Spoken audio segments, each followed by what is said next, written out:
Flicker of a flame in a broken mind. Shadows crawling where the truth won't shine. Blood on the ink, silence in the screams. Welcome to the edge of your darkest dreams.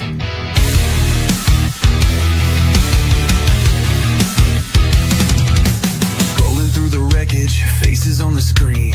Another name, another ghost caught in between. Sirens in the distance, echoes in the night. The facts get buried where the fear ignites. We chase the story, truth or myth. A cigarette burns where justice sits. Headstones and headlines, digging through the dirt where the dead still cry. Whispers in the bylines, truth don't sleep and the lies don't die.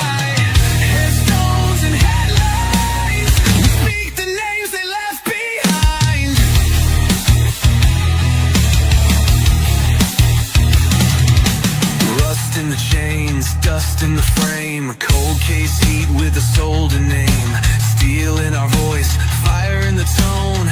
We bring the buried stories home. Lights on the tape, blood on the wire. A cold world burns in a finger on fire. Headstones and headlines, digging through the dirt where the dead still cry. Whispers in the bylines, truth don't sleep and the lies don't die. Headstones and headlines, we speak the names they left behind.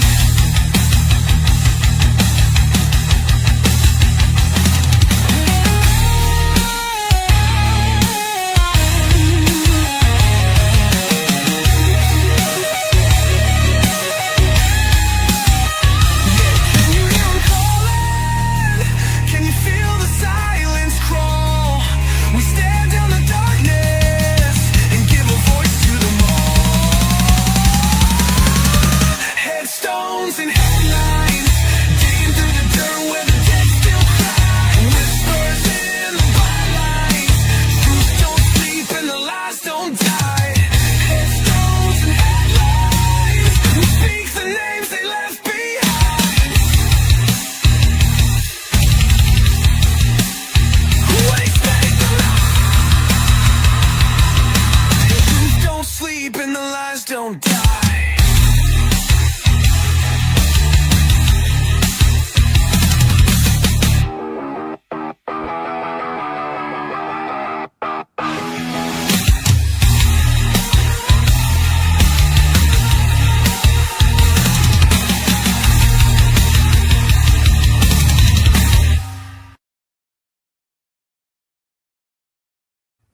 Hey everyone, happy Sunday. I hope everyone is doing well. It is still freezing here in upstate New York, although the sun was out today and it's not snowing. It's flurrying, but it's not snowing. So that is a bonus. So today, plans have changed. I did plan on going over the rest of what I had on the case of Jesse Mack Butler, who, for those of you who may know, is a two-time rapist who was just sentenced to community service. And once he turns 19, his record will be expunged. And the reason that is going to be put on hold is because not only was there a mass shooting yesterday at Brown University, where 2 people sadly have lost their lives, several being injured, there was also a mass shooting in Australia at a Hanukkah celebration on Bondi Beach. It turns out the gunman who opened fire on hundreds of revelers was a father and son. The father has been killed. The son is in the hospital. I saw videos that I will not be showing the video of Australian police attempting to save his life, which I understand that is, their duty. I would have let them die. I would have let them die. If they are able to stand on a bridge and shoot innocent people for at least 10 minutes. Oh, baby, no, don't step on the. No, no. All right, sorry about that. We have a kitten running around. She's out full time now. We haven't had huge issues, so she may be running around. She just happened to run right on the computer. So as I was saying, they fired for at least 10 minutes, and one brave soul who was just happened to walk by actually struggled with one of the shooters and was able to disarm him, which is pretty incredible. But that didn't stop them from going back on the bridge and continuing to do what they do. No. Listen, lady, if you're not going to stay away from the computer, you're going to go in your house. Understand? Of course, she's been running around all day.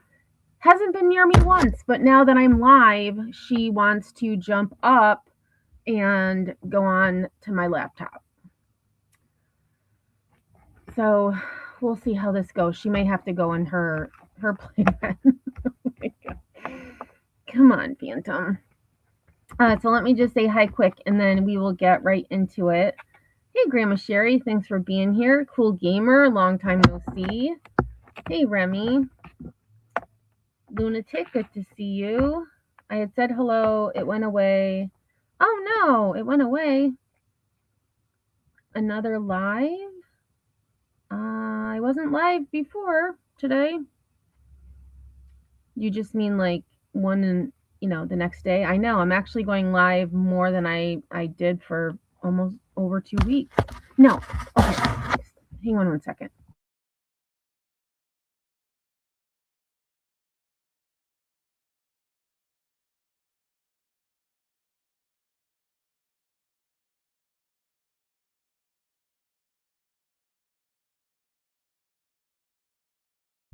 All right, hopefully she'll find something else to do. Let's see, who else? Zoomies are mandatory when Emmy is live. This isn't even Zoomies. This is just like, hey, who are you talking to? I want to join in. Okay, she's going to go sit in the window. All right, I think she's distracted. I know.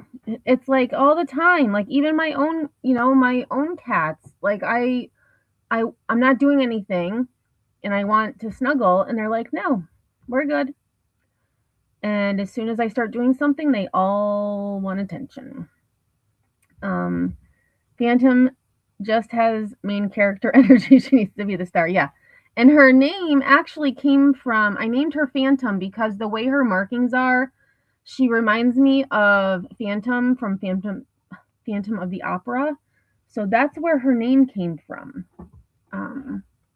So hopefully she'll be occupied for a little bit. The poor thing, like I had to leave today because I went to the store and then I had to stop at my parents' house to help my sister, and she had to go in her playpen, and she was not happy at all. So I think she's going to be out full time unless I'm not here. So we'll see how it goes. So we are going to start with the press conference that happened about 3 hours ago. We're going to start with the Brown University shooting, and then we will change over to the Bondi Beach shooting, which also the press conference actually had just started right before I went live, so we'll be getting some updates on that. It's just it doesn't stop. And when I had seen that there was a mass shooting in Australia, I was like, what? Like, I don't think there's much gun violence in Australia. let alone any violence for that matter. So this was shocking to say the least. All right, so let me, and I don't know why, I always kick myself out. For those of you interested or wondering, the QR code, if you so choose, goes to the My Kitten wish list. And for those, I foster kittens. I have one left. That is Phantom, who is running around. She is one of 7 that I just was fostering. So don't feel obligated, but if you're feeling generous, there are lots of things on there that are always useful. Yes, I did add an iPad to the list for myself. No, I do not want y'all to purchase it. I did it to make a point. If I need an iPad, I can get one myself. But I digress. Yeah.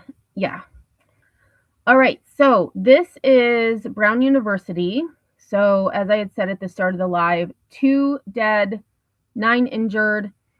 Last night, our fearless leader posted on Twitter that the suspect had been apprehended and that there was no longer a danger. Unbeknownst to him, the suspect had not been apprehended. The suspect was detained today.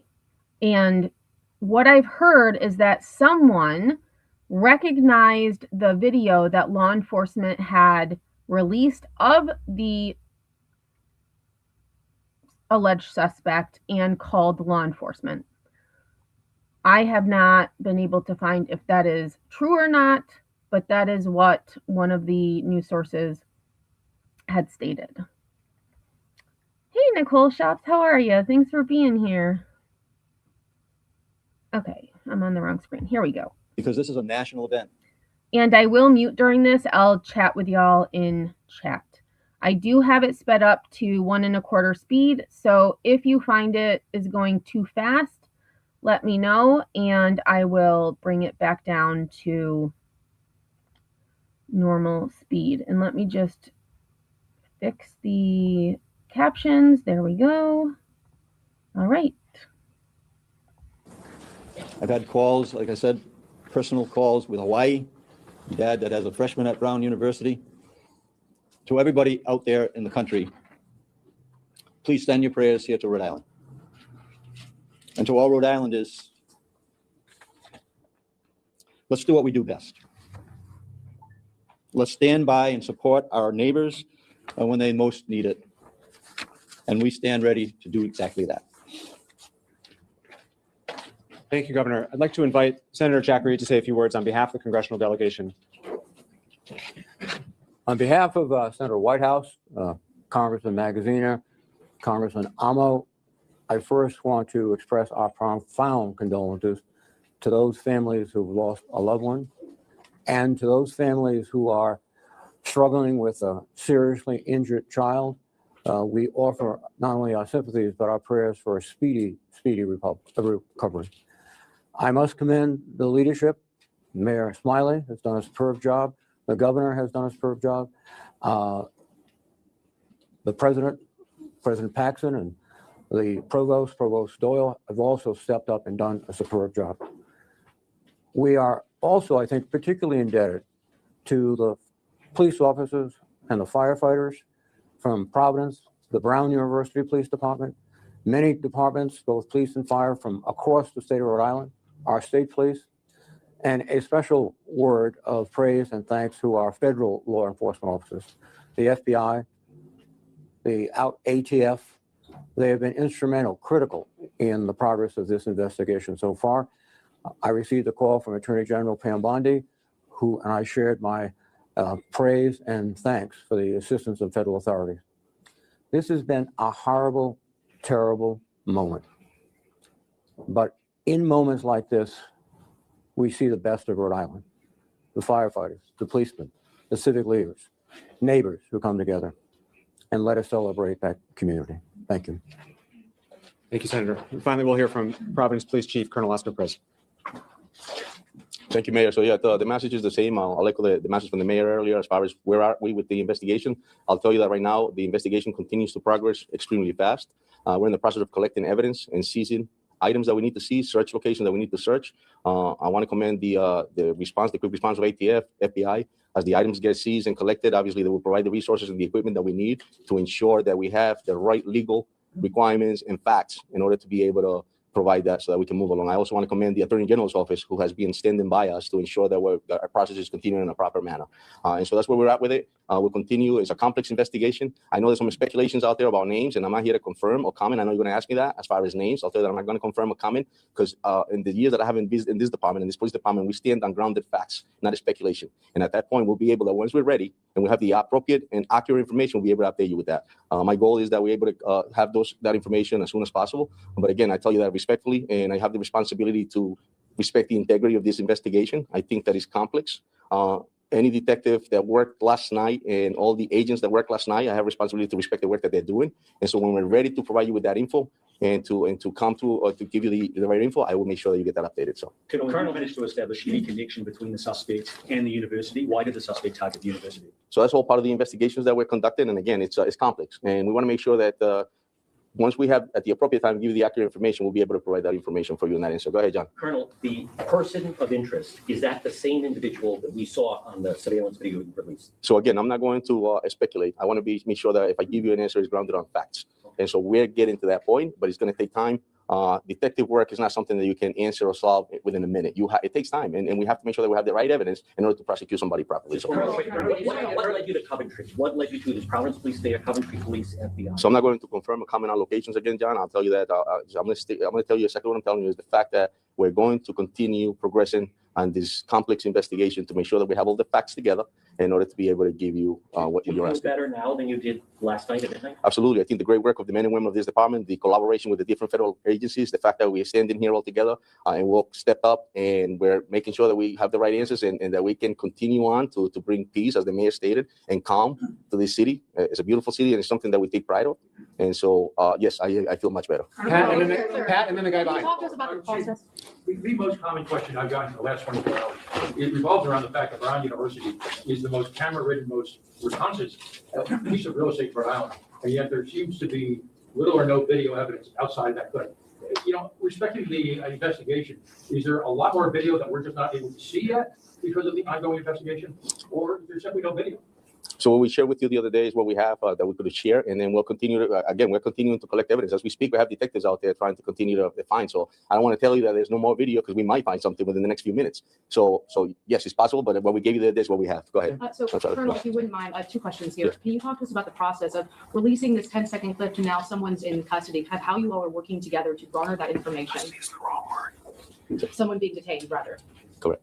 And so, yeah, someone being detained, it led us to that point as far as like when we started, obviously, it's a fast move. It's a quick response right from the beginning. Once we get the call and you pull up to a scene, obviously as chaotic as it was. And then it gets to a point that now we're asking the public for help. Tips come in, federal agents come in.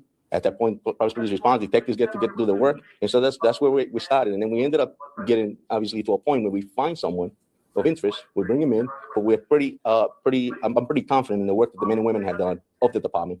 But I got to respect their work. Some of them haven't gone to sleep. And so I have to respect the fact that they're going to continue and give us what we need in order to be able to prosecute somebody properly. We yes. Telemundo in the back.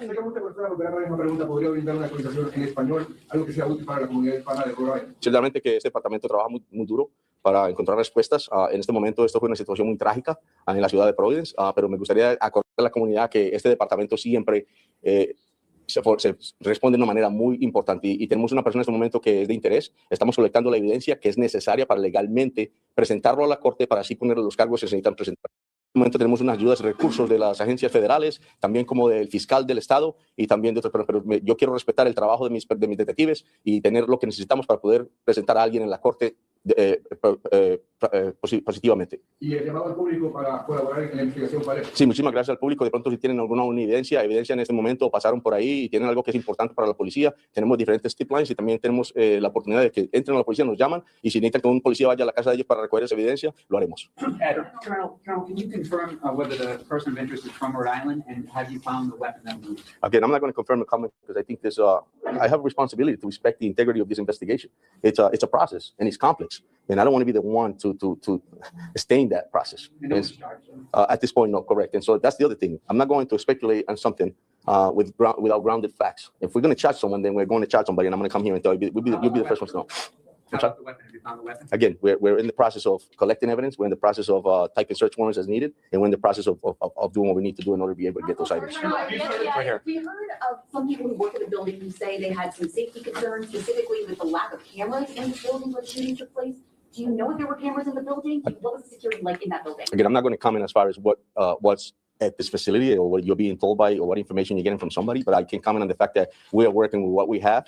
And obviously, we have somebody that's at the police station, a person of interest, and we're going to continue to build that case in order to be able to charge that person. The FBI director is saying that they found this person of interest in a Coventry hotel because of a tip from the Providence police. Can you confirm that? The FBI director is saying that. Because of a tip of the Providence police. Again, I'm not going to. The FBI director is saying that they found the person of interest in a Coventry hotel because of a tip from the Providence. So me personally, I'm not going to comment on what was told by another agency. What I'm telling you is the fact that we're going to continue this investigation. We're going to respect the integrity of it, and we're going to work closely with the Attorney General's office in order to be able to prosecute this person in the proper manner. Colonel, what do you say to parents around the country and around the world? There are many international students at Brown who are sitting here today wondering how a gunman was able to get so close to students. Did they get a swipe card? Were they lead in somehow? What do you tell parents? I'll tell the parents that this is a great city. Brown has been an icon in the city. I think that this is an unfortunate incident, but I'll tell the parents that if the kids are going to come to the city, to be sure that we're going to do what we need to make sure that they're safe. And if horrific incidents like this happen, we're going to do what we need to do to make sure that we hold those people accountable. The victims, can you give us any information about, the two people who died, if they were students, or if we're gonna get their names at all? As far as we understand, due to some travel, not all of the victims' families have been notified. And so I hope everyone can respect the fact that we cannot share victim information if we have not yet first notified the families.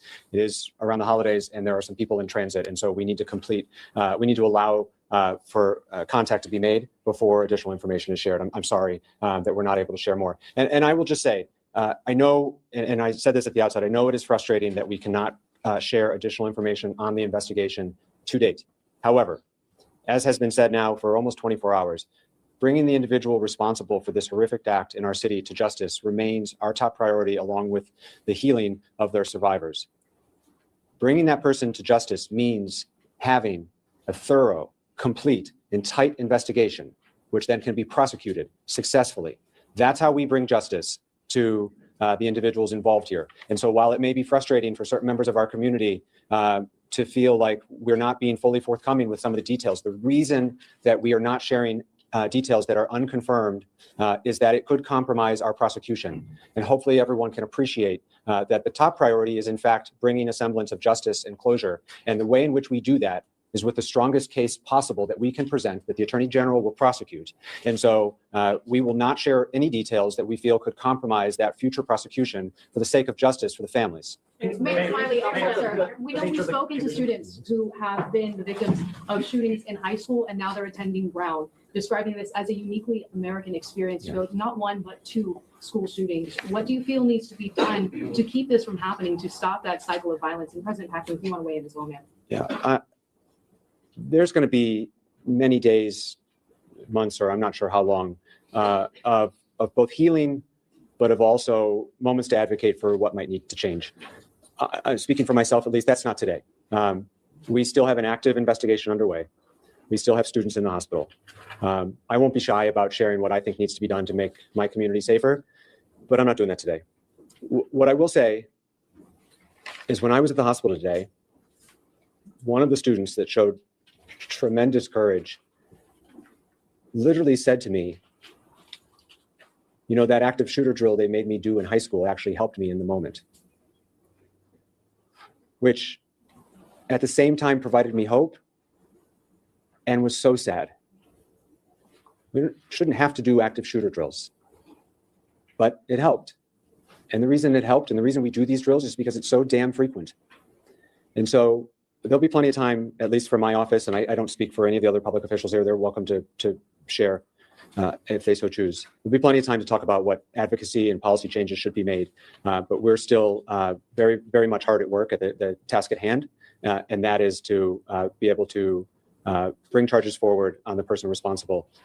Sir. And then can you show us the nature of the conditions again? I know you did that this morning, but is everybody out of the loop? The conditions have not changed as far as I understand. And so, as was said earlier this morning, one individual has been discharged. One individual remains in critical but stable condition, and the other 7 are in stable condition. I will say, I had conversations with 4 of the students, and they were talking to their healthcare providers. And so if there are status changes, we'll be sure to share them. Mayor, I have a question for you. People are asking, are you expecting to do continuous status updates throughout the day, such as this, or can they expect at a future press conference that there'll be additional information? What is your plan for keeping the public informed throughout this afternoon? Yeah, thank you. Our expectation is that this is likely our last press conference here at the Brook Street Fire Station. We set up here last night because we were on the edge of campus. There was a lot of work happening all around us. They're still processing evidence on campus, but that crime scene is wrapping up. Most of the streets, other than immediately outside of the building, have been reopened. And so we do expect to provide future updates. We will likely provide those at the Providence Public Safety Complex, and we will provide them as there are meaningful updates to share. I know that it can be frustrating for some when the update is that there's no update. But in the absence of progress, and what's important is that the investigation take the time that it needs to be right. And so when we have no update to share, we will say there's no update to share. And when we have news to share, we will share that news. But our expectation is that this is our last press conference here at the Brook Street Fire Station as we're entering sort of a new chapter as the immediate crime scene winds down and we move on to what we hope will be a prosecution and to try to help our community heal. And we talk more about things like community resources, which we've announced today. You mentioned family services. There's a crisis support line that you might be able to. Thank you, Governor. Yes, for Rhode Islanders, Family Service of Rhode Island also has a crisis support line. The phone number is 401-854-6678. That's 854-6678. And the folks at Family Service of Rhode Island are extraordinary professionals who unfortunately have a lot of experience in this area and are a resource available to us. And I know Margaret Holland McDuff from Family Services is here, and we're grateful for her help along the way. Colonel, one more question, Colonel. Do you need anything from the public? In other words, is there still possibly someone out there that may have information that you need? Or, I mean, the students are now being allowed to leave the campus. Does that mean that there's no potential witness here? Where does it stand that the public could? Thank you, John. I think that, the call out to the public is to, evidence that they think might be worth it for us to look at, anything that they suspect would be important for the police department to look at. So we're definitely, we welcome that. And so the message is please reach out. I think that that's one of the strongest things the Providence Police Department has is the partnership that we have with our different community members, as well as different colleges throughout the city. And so if they think that there's something that's important to us, please send it our way, because we'll definitely use it. It might be something that's important that you may think is not, but for us it is. So, Sir, go ahead. As a man in his 30s, still? Can we still describe him as a man in his 30s? Person of interest? A man in his 30s? The person detained is actually a person in his 20s. Can you clarify, is this officially a suspect? Is this someone in custody? What should we call this person? Have they been arrested? You should call this person that we detain someone of interest at this point. What's the difference? From my understanding, Brown has sirens on their campus, emergency sirens to alert people in cases like this. Did those sirens go off? And if not, why? So yesterday, I don't think they went off, and I believe the fact is it was fast. We had a quick response here to the police department, but there was a message. I'm not sure if that call went out. So. The sirens did not go off. The original information that we received was from the officer who did not receive a call. The officer saw some of the students running from the location, and so it was an immediate response. Colonel, Hold on, John. Can you talk about just what went into alerting the greater Brown area community, people who aren't Brown residents, maybe RISD students or faculty, people in that area? What went into alerting others? For our community, it was our emergency notification system, some of which is shared by RISD. The rest was from the city of Providence. Colonel, can you just, Colonel? Go ahead, please. I don't know, Captain O'Brien. Can you tell us, does the person of interest have any connection to the Brown University community? And there was some report that he went into that building and yelled in the classroom. Do you have any more information about that? So again, it's all details that are important. It's all part of the complex investigation that I spoke about earlier. I'm not ready to confirm or comment on any of that. Again, I got to respect the process. And so at this point, we're just going to continue like the mayor stated. It's complex, but we want to make sure that we have a successful prosecution. And that's more important to me than right now to give you something that just, it could, it's not appropriate. Colonel, have you started the process of search warrants, any sort of legal process to sort of figure out any motive? Yes, so at this point, we're coordinating with the Attorney General's office. We're working very closely with them. We're collecting evidence. We're in the process also of interviewing individuals. And so that's where we're at. Now, that's a state prosecution as opposed to a federal. That's correct, sir. Yes. Colonel, the incident happened yesterday around 4 o'clock. Can you just touch on, it sounds like within 12 hours, you had a person of interest. Can you just talk about Correct. that? It's That's just a short window. It's hard work. It's just it's like, it's all hands on deck. An incident of this nature, I think, takes a lot of resources. I think the fact that we work closely with the federal partners and different municipalities, the men and women of the Providence Police Department, the detectives, outstanding work, and I think that's why we have been able to move forward as we have in progress in such a fast manner in order to have somebody detained at this point. So, Under what basis are you detaining this man, and how long do you have to further the investigation until you either have to charge him or release him? again, a situation like this, we have basis enough to bring somebody in based on a lot of different facts. And so those facts are the ones that are allowing us to have that person detained at this point, which I cannot comment as far as what those facts are. We have a question for President Paxton now. How long do you have to charge him before you have to release him? Again, it's moving pretty fast, and we will have an answer as fast as we can. So, President Paxton, if you can, we know that these students were studying for their finals in the midst of their schoolwork here, and now students have been told classes are canceled, finals are canceled. Can you talk about kind of the complete shift that this community is in right now, going from studying to now almost a ghost town as people are being reunited with their families? Yeah. So thanks for the question. It is a big shift and not the way we hope to end this semester, obviously. I was in what we call the Ratty or main dining hall today. There were a lot of students gathered there. They are amazing and they're supporting each other. So they're good. Talking about the emotions you're feeling right now, because you care for students. Yeah, I do. And, right now, I think, as the mayor was saying, the students in the hospital, I've talked to all but one of them, the students on campus, there's just a lot of gratitude right now, and they're remarkable. All right, that's it for now. We will keep you posted on future updates. Again, our expectation is that this is the last update here at the Brook Street Fire Station. If you are not yet on Josh's press list, Josh, raise your hand. He's there. That's how you will be apprised of future updates. And our expectation is that we'll be at the Providence Public Safety Complex for future updates. Thank you very much. All righty. So they didn't give too much information, but they did say that the person of interest that they have detained is a man in his 20s. They also said that one person who had been hospitalized has been discharged, so that's really good news. Unfortunately, though, 8 remain in the hospital and 2 innocent lives were taken by this person, whomever he is. I'm gonna just go to a New York Times article just to kind of give a summary of what they are reporting, and then I do have a news clip that we'll take a look at as well. Is this? Oh yes, here we go.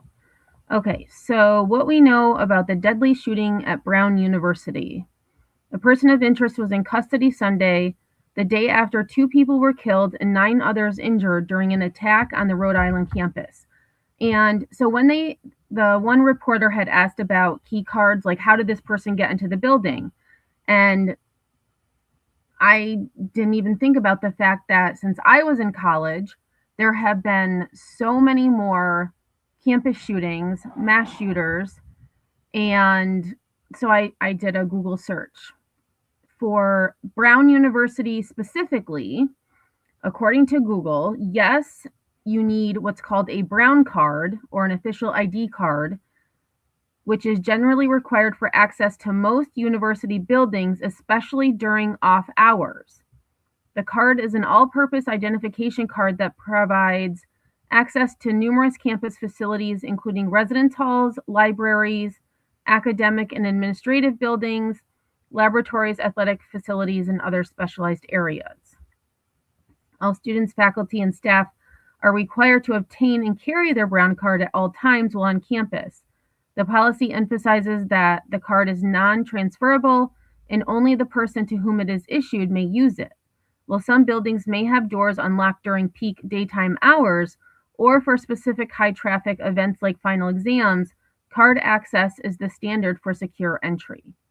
So is it possible? And I know even in, apartment complexes where you need to be buzzed in, sometimes people are like, oh, hey, just hold the door for the person because you're both going to the same place anyways.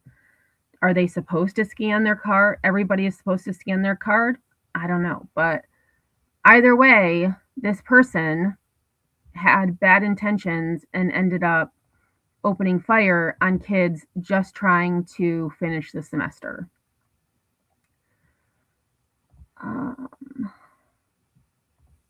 Whoever's having a bad day, I'm really sorry. Hugs and warm vibes. Oh, I didn't even check my poll. Oh, yeah. 12% are having a not good day. So whether it's a bad day or a not great day, hopefully it gets better tomorrow.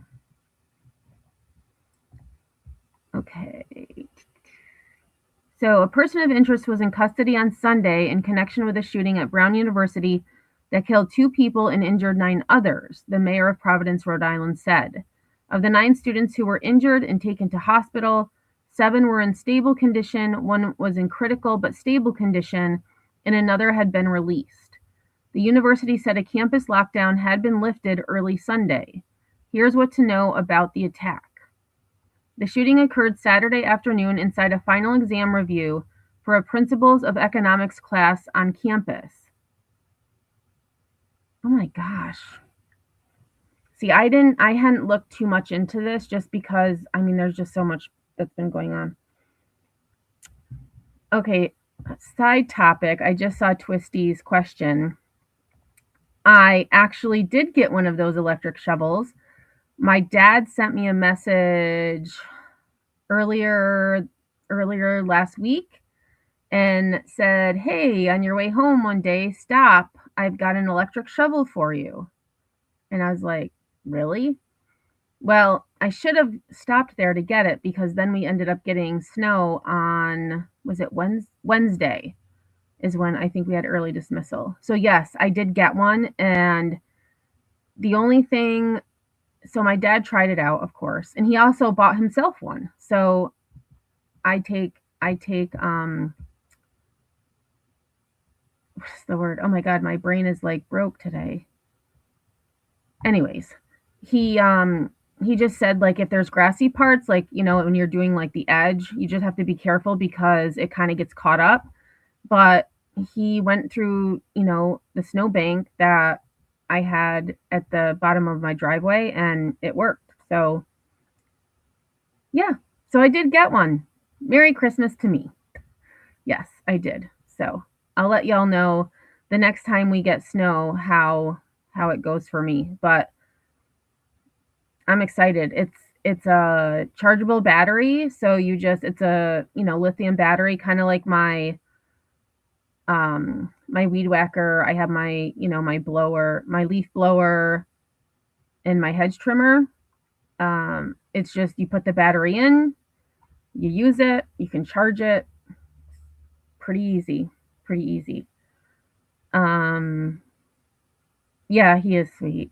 Of course he had to try it. Yeah, and he bought one for himself. So I'm glad I let him know about it because now he doesn't have to worry about, when there's just a dusting, he just brings the snowblower out.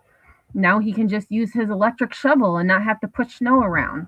So yeah. Oh yeah, where the plows go through, it's horrible. But anyways, back to this. Yes. I don't remember the brand that he got though, but it's orange. Mine is orange. And the model he got is a little bit smaller. So he's like, if you feel like that one's too heavy or too big, let me know and we'll just switch. I'm like, okay. I'm okay. Yeah. I'm going to say, Twisty, I'm going to say that it's an asset because just seeing, my dad just did a path like where I didn't get to, and it's just like shoveling, but you don't have to worry about, like lifting it up and throwing it wherever to get it out of the way. So yeah, the next time I use it, I'll be sure to let everybody know how it goes. Yeah. So hopefully that's not too soon though, because I'm over the snow already.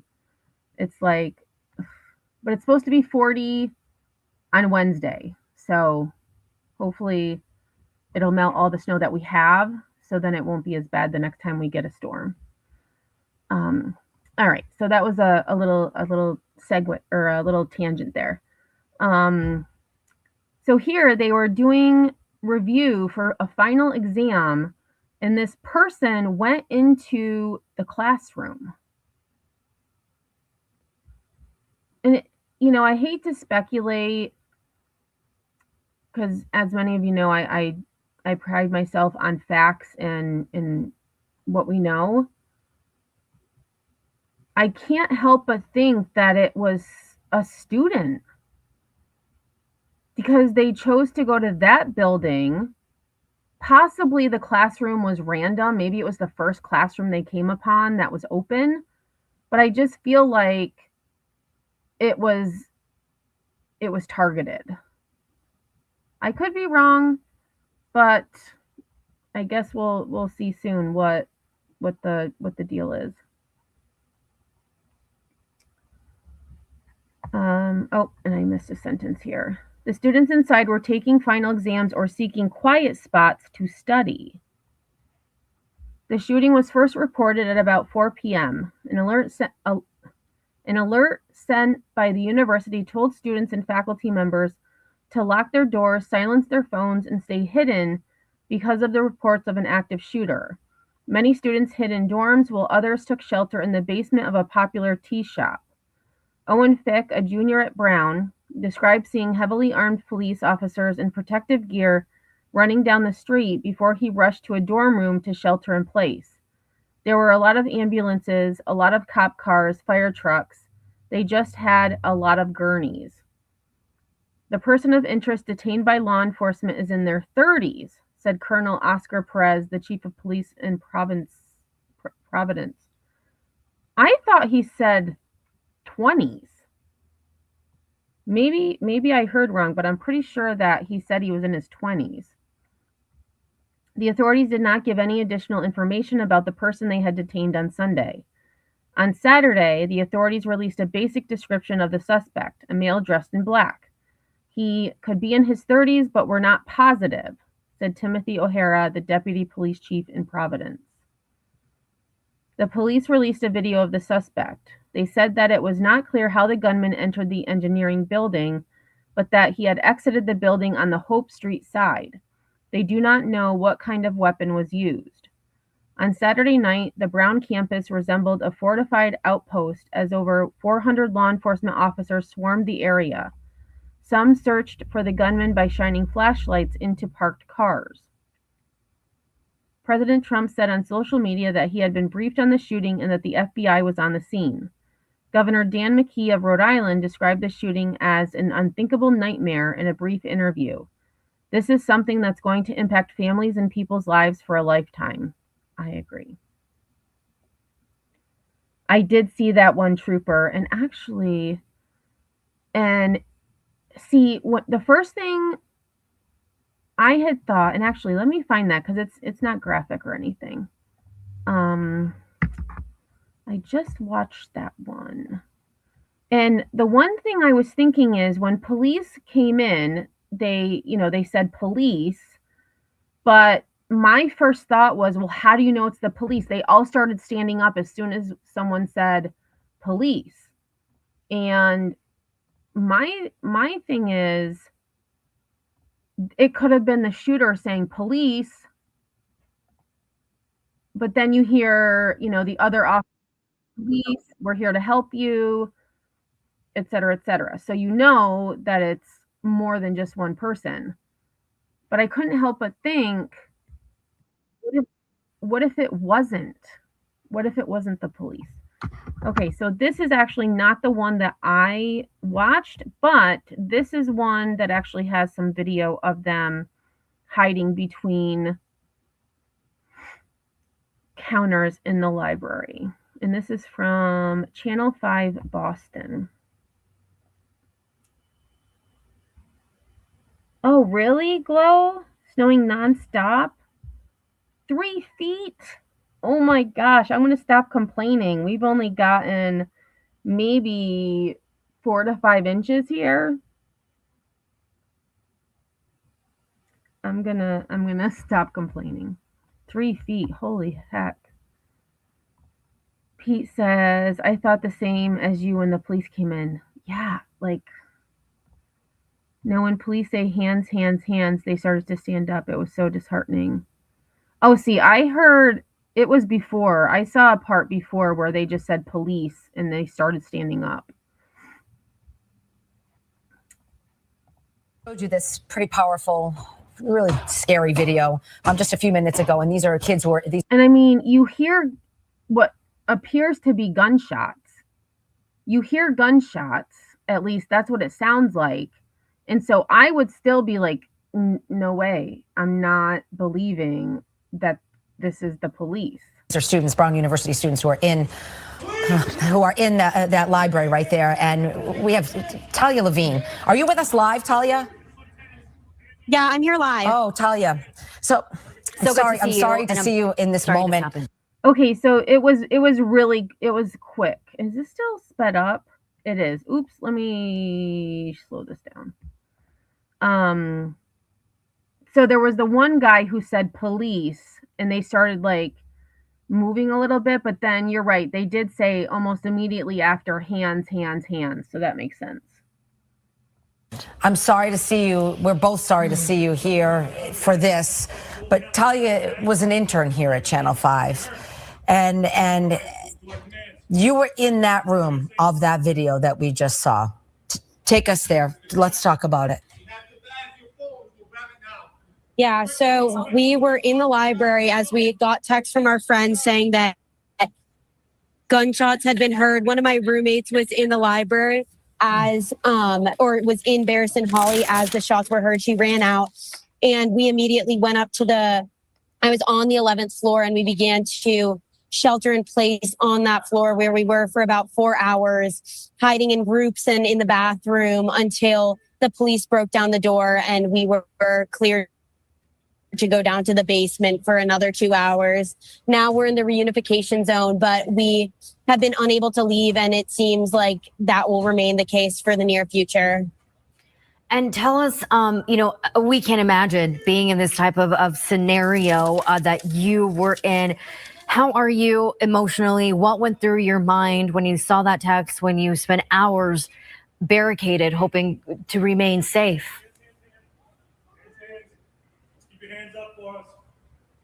There's something going on. We're here to help you.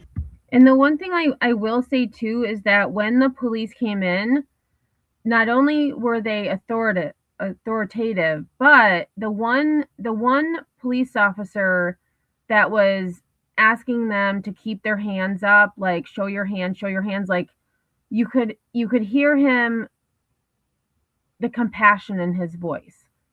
So that's one thing. It was very in such a situation, it was somewhat comforting. I feel like that, obviously they had something, they had a mission to do, but they were also, okay, this is scary. I mean, I think it's everyone's worst fear that never seems like it will actually happen. It was incredibly surreal to be part of that experience. And I think initially we were all in complete disbelief. And even here, I think everyone doesn't really know what to do with themselves right now. And it's just been really scary to know that 2 of my teammates left the study room that the shooting occurred in 5 minutes early to go to dinner, and wow. Their lives were saved because of that. And I can't imagine 5 minutes earlier to go to dinner, and they just happened to not be there. I think it's just really telling that terrible. This is something that's so scary for all of us. And it's a repeating pattern that has to be addressed with legislation.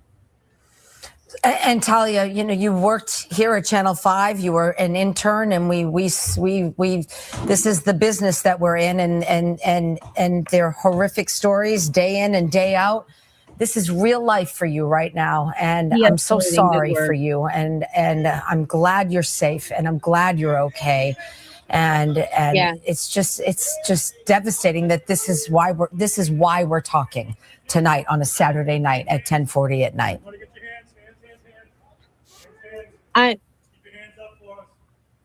I'm so lucky to be safe, and I'm so grateful that my family, which lives nearby, is also safe.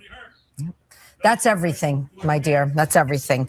Talia, we appreciate you, and we're glad you're okay. And we're so sorry for what happened at the place that you call home. And we wish you the best. And we thank you for taking the time with us. And Thank you so much. Yeah. Big hug, Talia. Okay, so let's go back to the New York Times.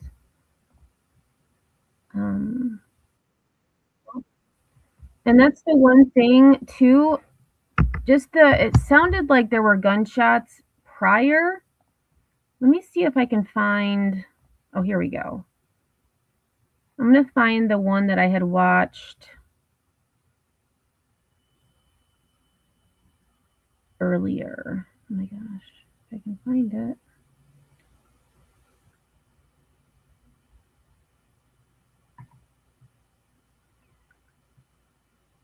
Huh. Oh, here it is.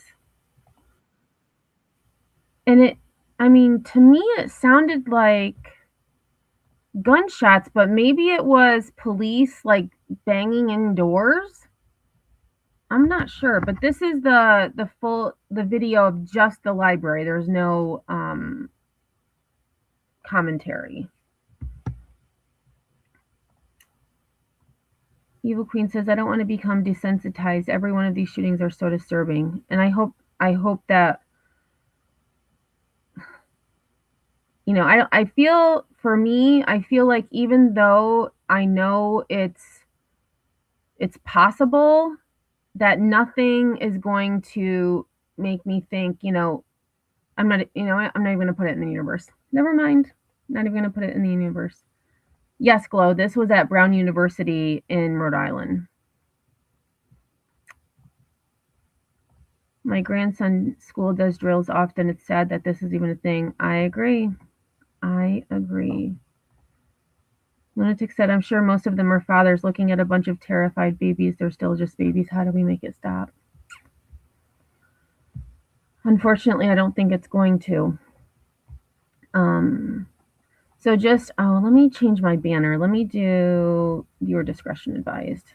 There's nothing graphic in this, but you know, the sounds could be distressing to some people.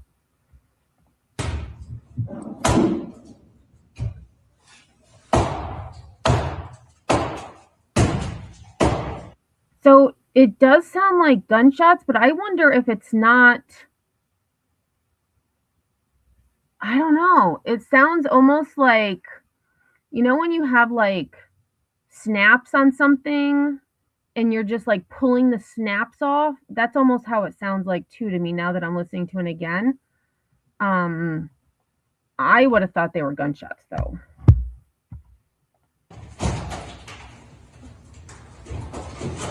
Police! Providence police! Hands! Stand up, hands! Providence police! Everybody's hands! Hands! Everybody get your hands! Just keep your hands up for us. Obviously, there's something going on. We're here to help you. Just listen to what we have to say, okay? All right, breathe. Anybody hurt? No. And I love that he said, okay, breathe. Is anybody hurt? Sometimes you just have to be reminded that it's okay to breathe now. All right, just listen to our commands. We will get you out of here safely. Is this it? Is this the group? If you have your bags, your phones, go grab it now. Quickly. Go, quick, go. Get orderly, fast. Let's go. Good job.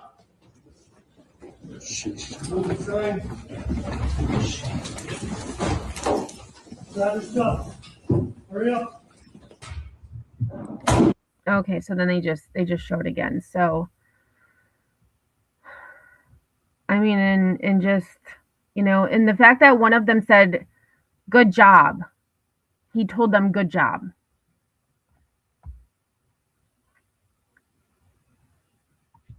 Yeah, Pete, when they heard the sounds, they were kind of like they were almost like deer in headlights. Like, is that good? Is it bad? Like, what's happening? Are we in trouble?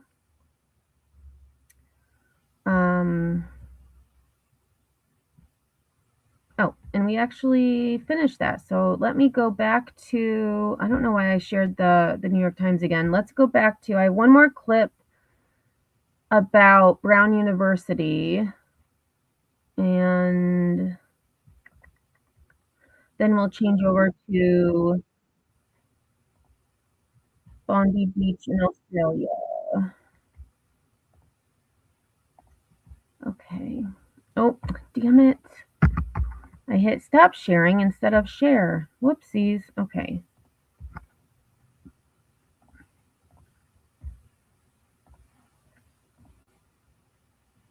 There we go.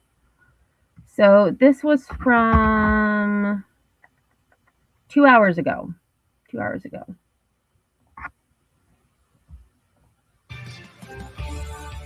New information into our newsroom this morning as we are learning more about the mass shooting at Brown University in Providence, Rhode Island. After a nearly 12-hour manhunt, a person of interest is in custody following yesterday's shooting that left 2 dead and 9 injured. Fox's Kaylee Schuyler joins us live from Providence with the latest. Good morning, Kaylee. What can you tell us? Hi, Leah. Good morning. So Fox News has confirmed that this person of interest was taken into custody around 3:45 this morning at a hotel in Coventry, Rhode Island. That's about 25 minutes south of where I'm standing right now. Officials held a news conference just a bit ago, and they didn't release a name, a motive, or what even led up to the arrest. But we do know more than 400 officers and agents responded to this area. Even the Secret Service was involved. All we've seen of this person of interest is this video that officials released last night. You can't even see a face, but it's a man who was dressed in dark clothing at the time of the shooting, possibly wearing a camouflage gray mask, and we were told he might be in his 30s. The shooting happened just after 4 o'clock yesterday. It was inside the engineering and physics building during a final exam review session. Students were on lockdown for hours and the community was told to shelter in place, but that was lifted around 6 a.m. local time. This community is certainly still in shock. A lot of people have said, you read about school shootings, but you never expect the day that it's going to happen to you. And this Brown University is in a very urban area. There's a lot of day-to-day workers on top of all of these students that are here. And we did receive an update on the status of those students who were injured. We've been told 7 are in stable condition, 1 is in critical condition, and 1 has now been released from the hospital. As for what's next, officials say they're going to be talking to prosecutors, continuing to look for evidence, and continue to do interviews. We're also expecting more updates throughout the day. Back to you. Yeah, still a very developing situation. We continue to follow. Kaylee Schuyler in Providence, Rhode Island. Thank you so much. All right. Pause. And so one last thing that I did want to read is Brown University did put some information on their website. And this was about 40 minutes ago. 40 minutes ago. So it says, Dear Brown faculty and staff, as President Paxson has conveyed, this is a profoundly difficult and painful time for the entire Brown community. Our thoughts are with everyone affected. We strongly encourage all faculty and staff to prioritize their health and well-being. All managers are expected to be flexible and supportive of their team's health and well-being to the greatest extent possible. Please prioritize compassion, open communication, and the immediate needs of your team members. Please remember that resources including Employee Assistance Program, EAP services are available and were detailed in our earlier communications. In the coming week, we are implementing temporary work guidance to give the Department of Public Safety, local law enforcement, and Brown staff providing support services to the Brown community the ability to focus their resources on ongoing essential activities while serving fewer individuals on campus.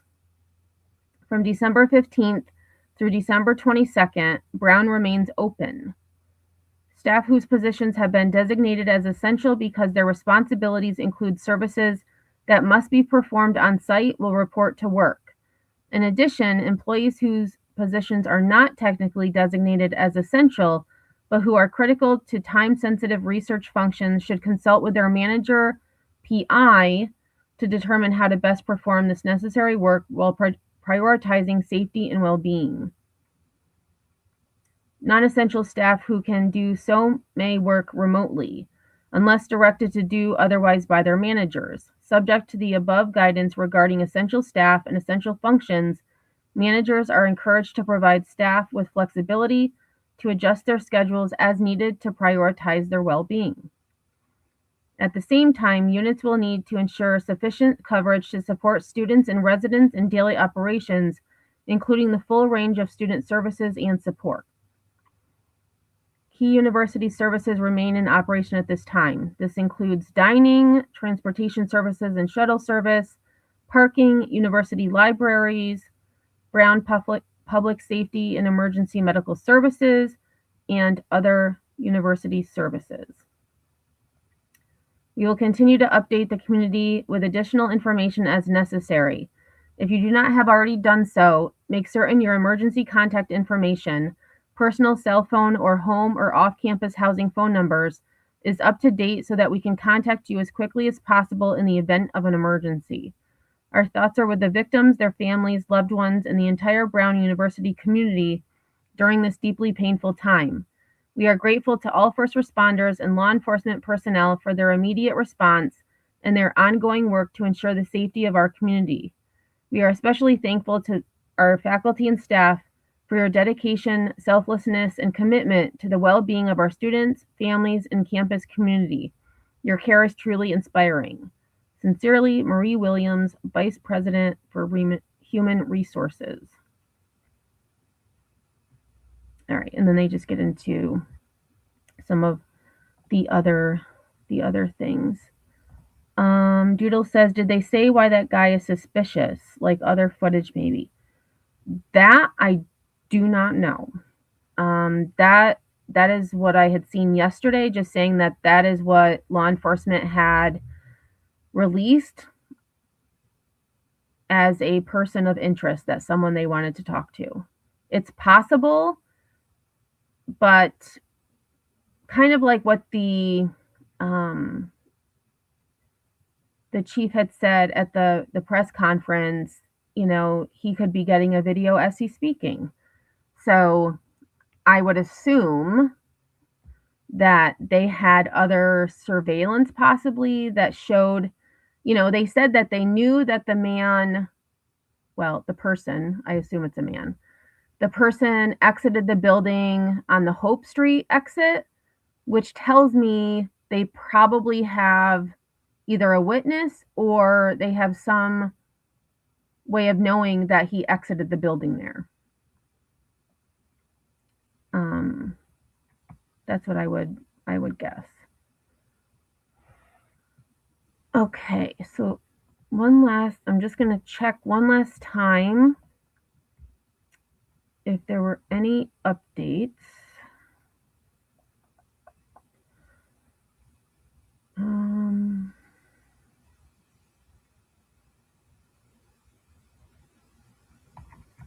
There is not.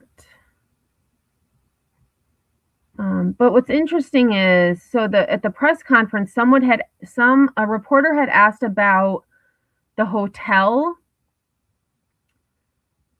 And what's interesting is that the New York Times actually changed what they initially said, because I was going on what they had in their headline, that the suspect or the person that's been detained was taken into custody at a hotel after law enforcement tracked his cell phone there.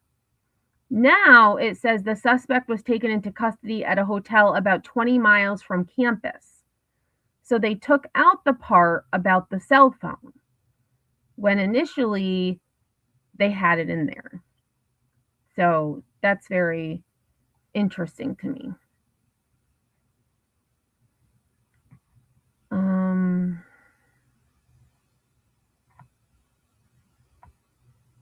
Let's see. Oh, okay. So apparently, here we go. 2 hours ago, Kash Patel, the FBI director, said on social media that a lead from the Providence police helped guide federal investigators to the suspect's hotel room. Agents tracked a cell phone associated with the suspect identified by the local department to a hotel in Coventry, Rhode Island, according to a person familiar with the investigation who spoke on condition of anonymity to discuss the early stages of the case. When agents searched that person's hotel room, they found 2 firearms, including one with a laser targeting attachment, the person said.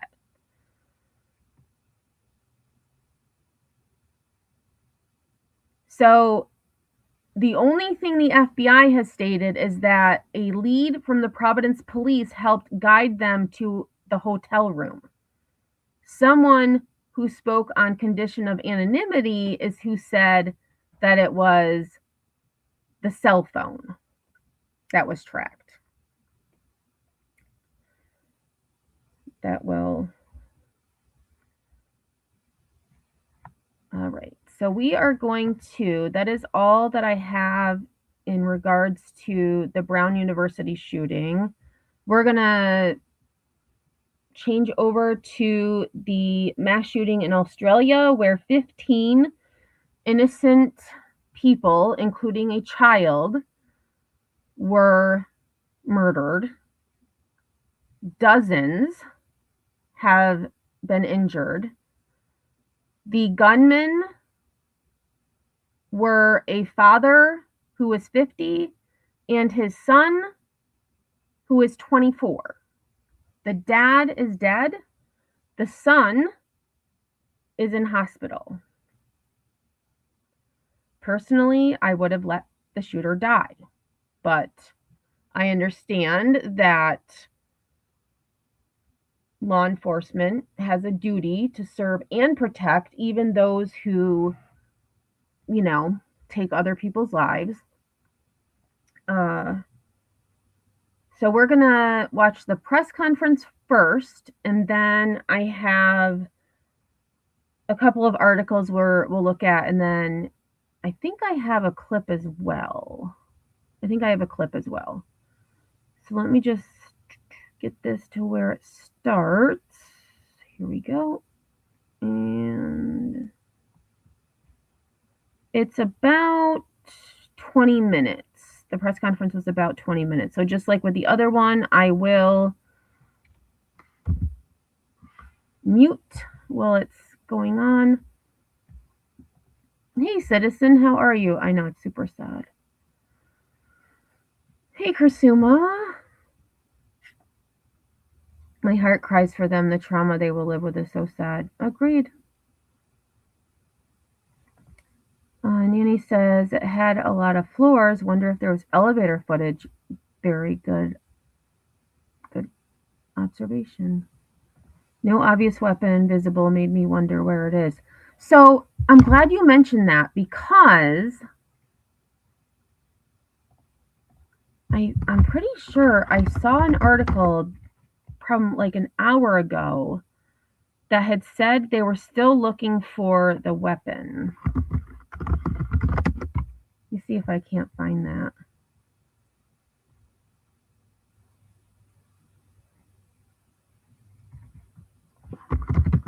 Yeah, I wish I would have.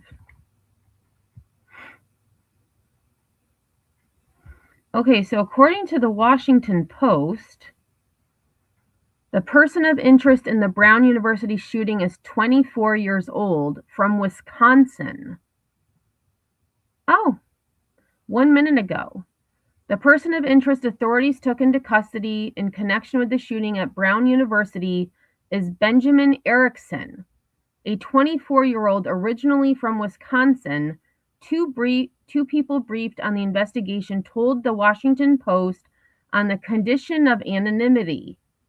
He was taken into custody at a hotel about 15 miles from campus in Providence. So the Washington Post, and thank you, Post, for letting me read that before you made me subscribe. Huh.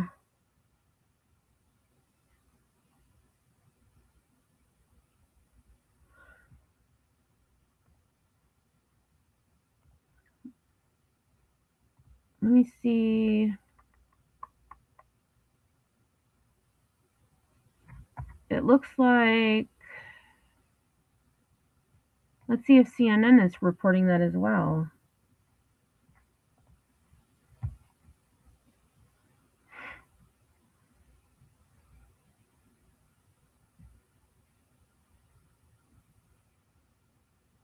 Okay, so they're not releasing, CNN hasn't released a name, but they are saying that police detained a man in his 20s who was considered a person of interest. Authorities provided few new details, saying they're wary to share any information that could compromise their investigation, which I completely agree with.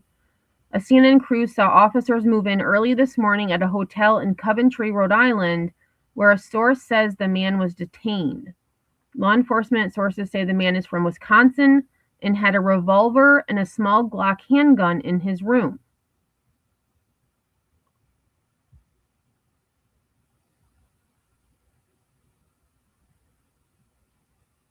But that's all they're saying.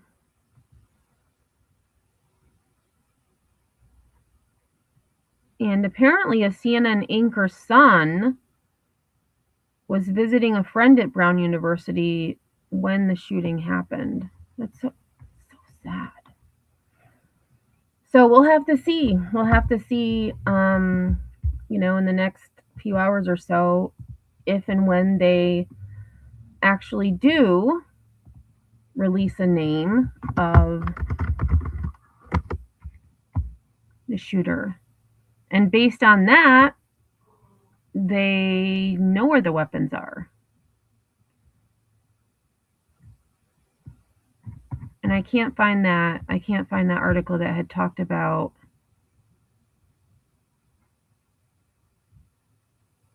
the weapon being not found. All right, so let me add this. So we're going to transition to the mass shooting that took place in Bondi Beach, Australia. It was during a Hanukkah celebration, so they are saying it is a targeted attack, that this man and his son sought out this venue to kill innocent people.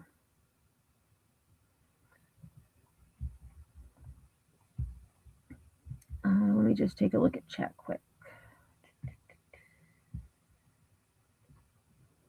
Agreed. And with everything on camera, it should be easy to track his moves. I agree. No place is safe. Am I in a nihilistic phase?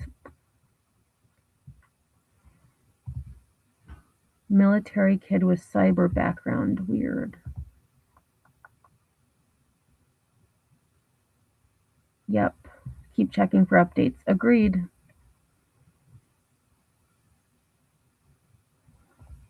No idea how many shots he fired. 2 dead, 8 injured is a single clip, not like a rampage.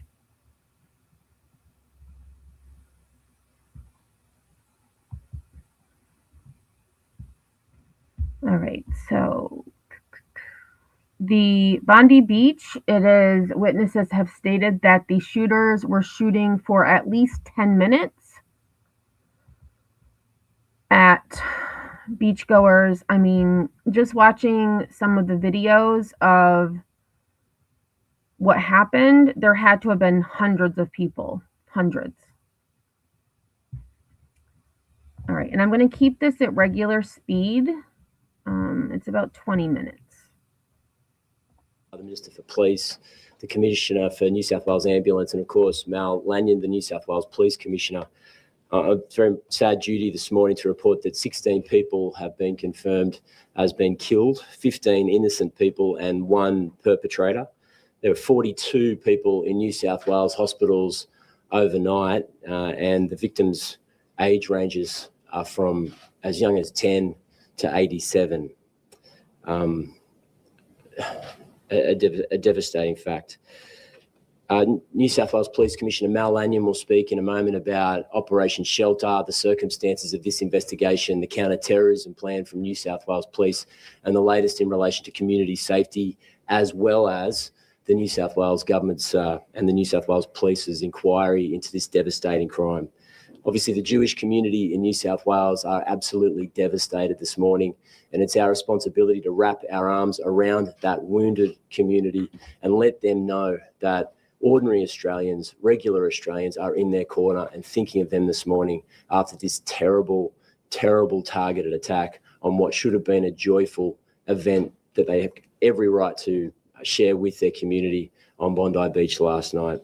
We need to send a strong and clear repudiation of anti-Semitism in all of its forms, in all of its forms. There is no tolerance for racism or Jewish hatred in New South Wales or Australia, and we need to be clear and unambiguous that we will fight it everywhere we see it, whether it's destructive, horrible acts of violence or chants, mottos and internet posts on the internet. Wherever it is, we need to fight anti-Semitism. It is toxic. It is cancerous within a community. And as you can see from last night, it leads to devastating, devastating implications for the people of our country. There's been overwhelming public outrage and support from the people of New South Wales, and I think from the people of Australia. There needs to be a time for mourning. We need to be in a position to bind up the wounds of the state's Jewish community. And many people are asking how they can help. The first thing, of course, is to listen to New South Wales Police and emergency services. But if you are looking for something practical to do, you could give blood. We saw extraordinary scenes from New South Wales public hospitals last night. Emergency departments, at the drop of a hat, were in the process of saving scores of lives. They did an incredible job, but they need your help. They need blood. And if you're thinking about doing an act of public service in the coming 24 hours, I'd urge you to contact the Red Cross and do that piece of public-mindedness, that piece of public-spiritedness. I want to say thank you to our amazing police force who acted bravely and diligently in incredibly difficult circumstances. Thank you to the paramedics who, in some cases under fire, transported the injured to New South Wales hospitals, to the doctors and nurses in our public hospitals. And lastly, thank you to innocent bystanders and civilians who stood up, risked their own lives to save other people's lives. This is a terrible, wanton act of destructive violence, but there are still amazing people that we have in Australia, and they showed their true colours last night. I'm going to pass over to the Prime Minister and then New South Wales Police Commissioner. Well, thanks very much, Premier. What we saw yesterday was an act of pure evil, an act of anti-Semitism, an act of terrorism on our shores in an iconic Australian location, Bondi Beach, that is associated with joy, associated with families gathering, associated with celebrations. And it is forever tarnished by what has occurred last evening. This was an attack deliberately targeted at the Jewish community on the first day of Hanukkah, which of course should be a joyous celebration. And the Jewish community are hurting today. Today, all Australians wrap our arms around them and say, we stand with you. We will do whatever is necessary to stamp out anti-Semitism. It is a scourge and we will eradicate it together. The Australian Federal Police and ASIO are working closely with New South Wales authorities, and the briefing we've just had, we have had the AFP there, and the AFP Commissioner will return to Australia today. We will dedicate every single resource that is required in responding to this. To the brave responders, first responders, including ordinary citizens who acted yesterday, thank you for what you do. People rushing towards danger to show the best of the Australian character. That's who we are, people who stand up for our values. Flags will fly at half-mast across the country today as we pay our respects to all those lost and all those who have been injured. And we conclude by saying that yesterday was indeed a dark day in our nation's history, but we as a nation are stronger than the cowards who did this. I thank world leaders who have reached out, from President Trump, President Macron, Prime Minister Starmer, others right around the world have reached out to Australia at this time, and we thank you for your sympathy and your solidarity with our values. Australia will never submit to division, violence or hatred, and we will come through this together. We refuse to let them divide us as a nation. I'll hand to Commissioner Lanyon now. Thank you, Prime Minister. Good morning, ladies and gentlemen. Last night I announced that I had determined that it was a terrorist activity and made a declaration as such as 9:36 p.m. As a result of that declaration, we commenced Operation ARQUS, ARQUES, which is a joint counter-terrorism operation. That is New South Wales Police working very closely with our Commonwealth partners to ensure that we thoroughly investigate the circumstances of the incident yesterday. We have progressed at pace overnight with that investigation. As a result of investigations undertaken, I can say that we are not looking for a further offender. We are satisfied that there were 2 offenders involved in yesterday's incident. One is deceased. The second is in critical but stable condition in hospital at the moment. The offenders are a 50-year-old and 24-year-old male who are father and son. The 50-year-old is deceased. The 24-year-old is currently in hospital at the moment. As part of the investigation, we conducted 2 search warrants last night, one at Bondi Rig and a second at Campsie. The 50-year-old male is a licensed firearms holder. He has 6 firearms licensed to him. We are satisfied that we have 6 firearms from the scene yesterday, but also as a result of the search warrant at the Campsie address. Ballistics and forensic investigation will determine this morning that those 6 firearms are the 6 that were licensed to that man, but also that they were used in the offence yesterday at Bondi. We will continue to investigate this matter thoroughly.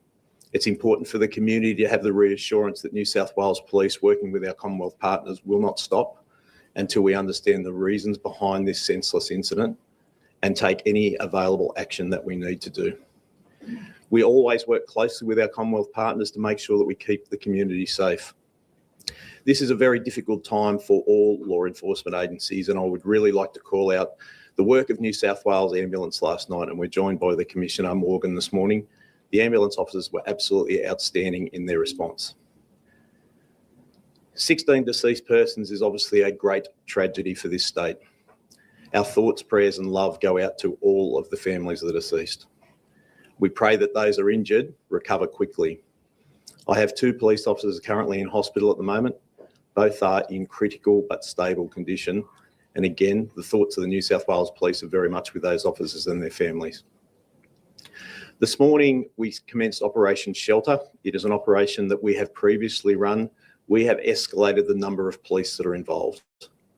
Operation Shelter is designed to provide comfort to the Jewish community.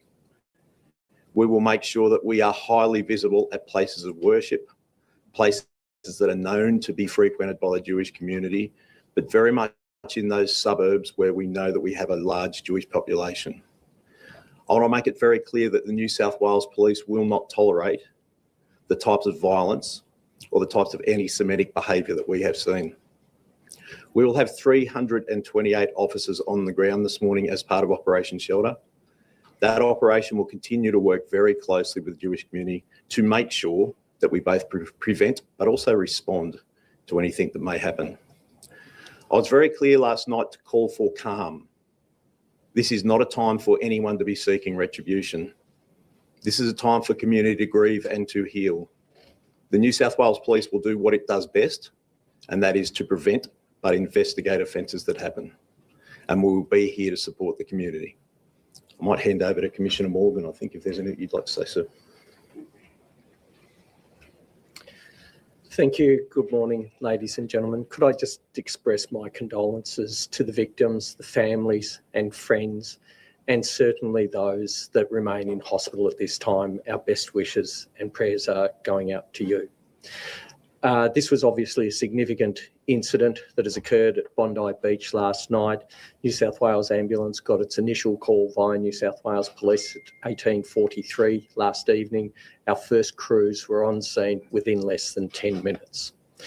This took a response of more than 123 personnel from New South Wales Ambulance.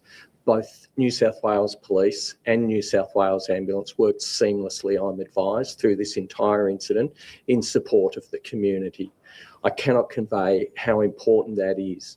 We are told stories of amazing heroism, of paramedics and police working seamlessly together with members of the community.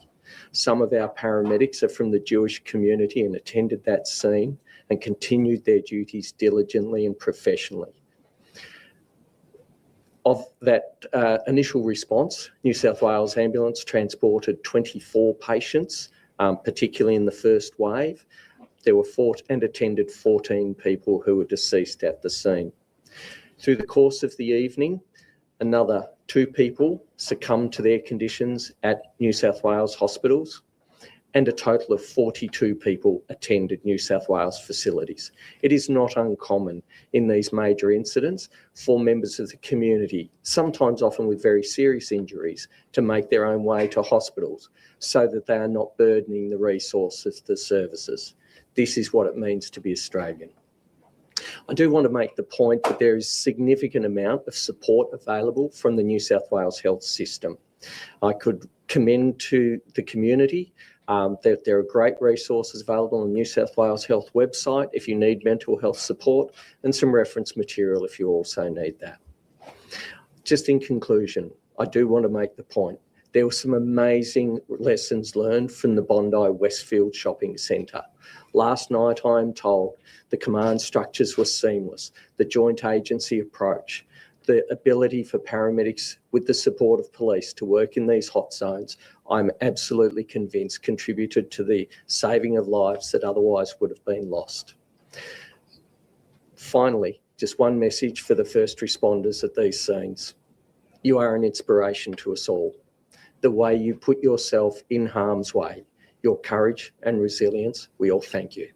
Thanks, all right, take questions. Commissioner Langan, can you elaborate? You said yesterday that one of the gunmen was known to police. Was that gunman known to police for extremist views, and were any terror symbols displayed at the attack yesterday?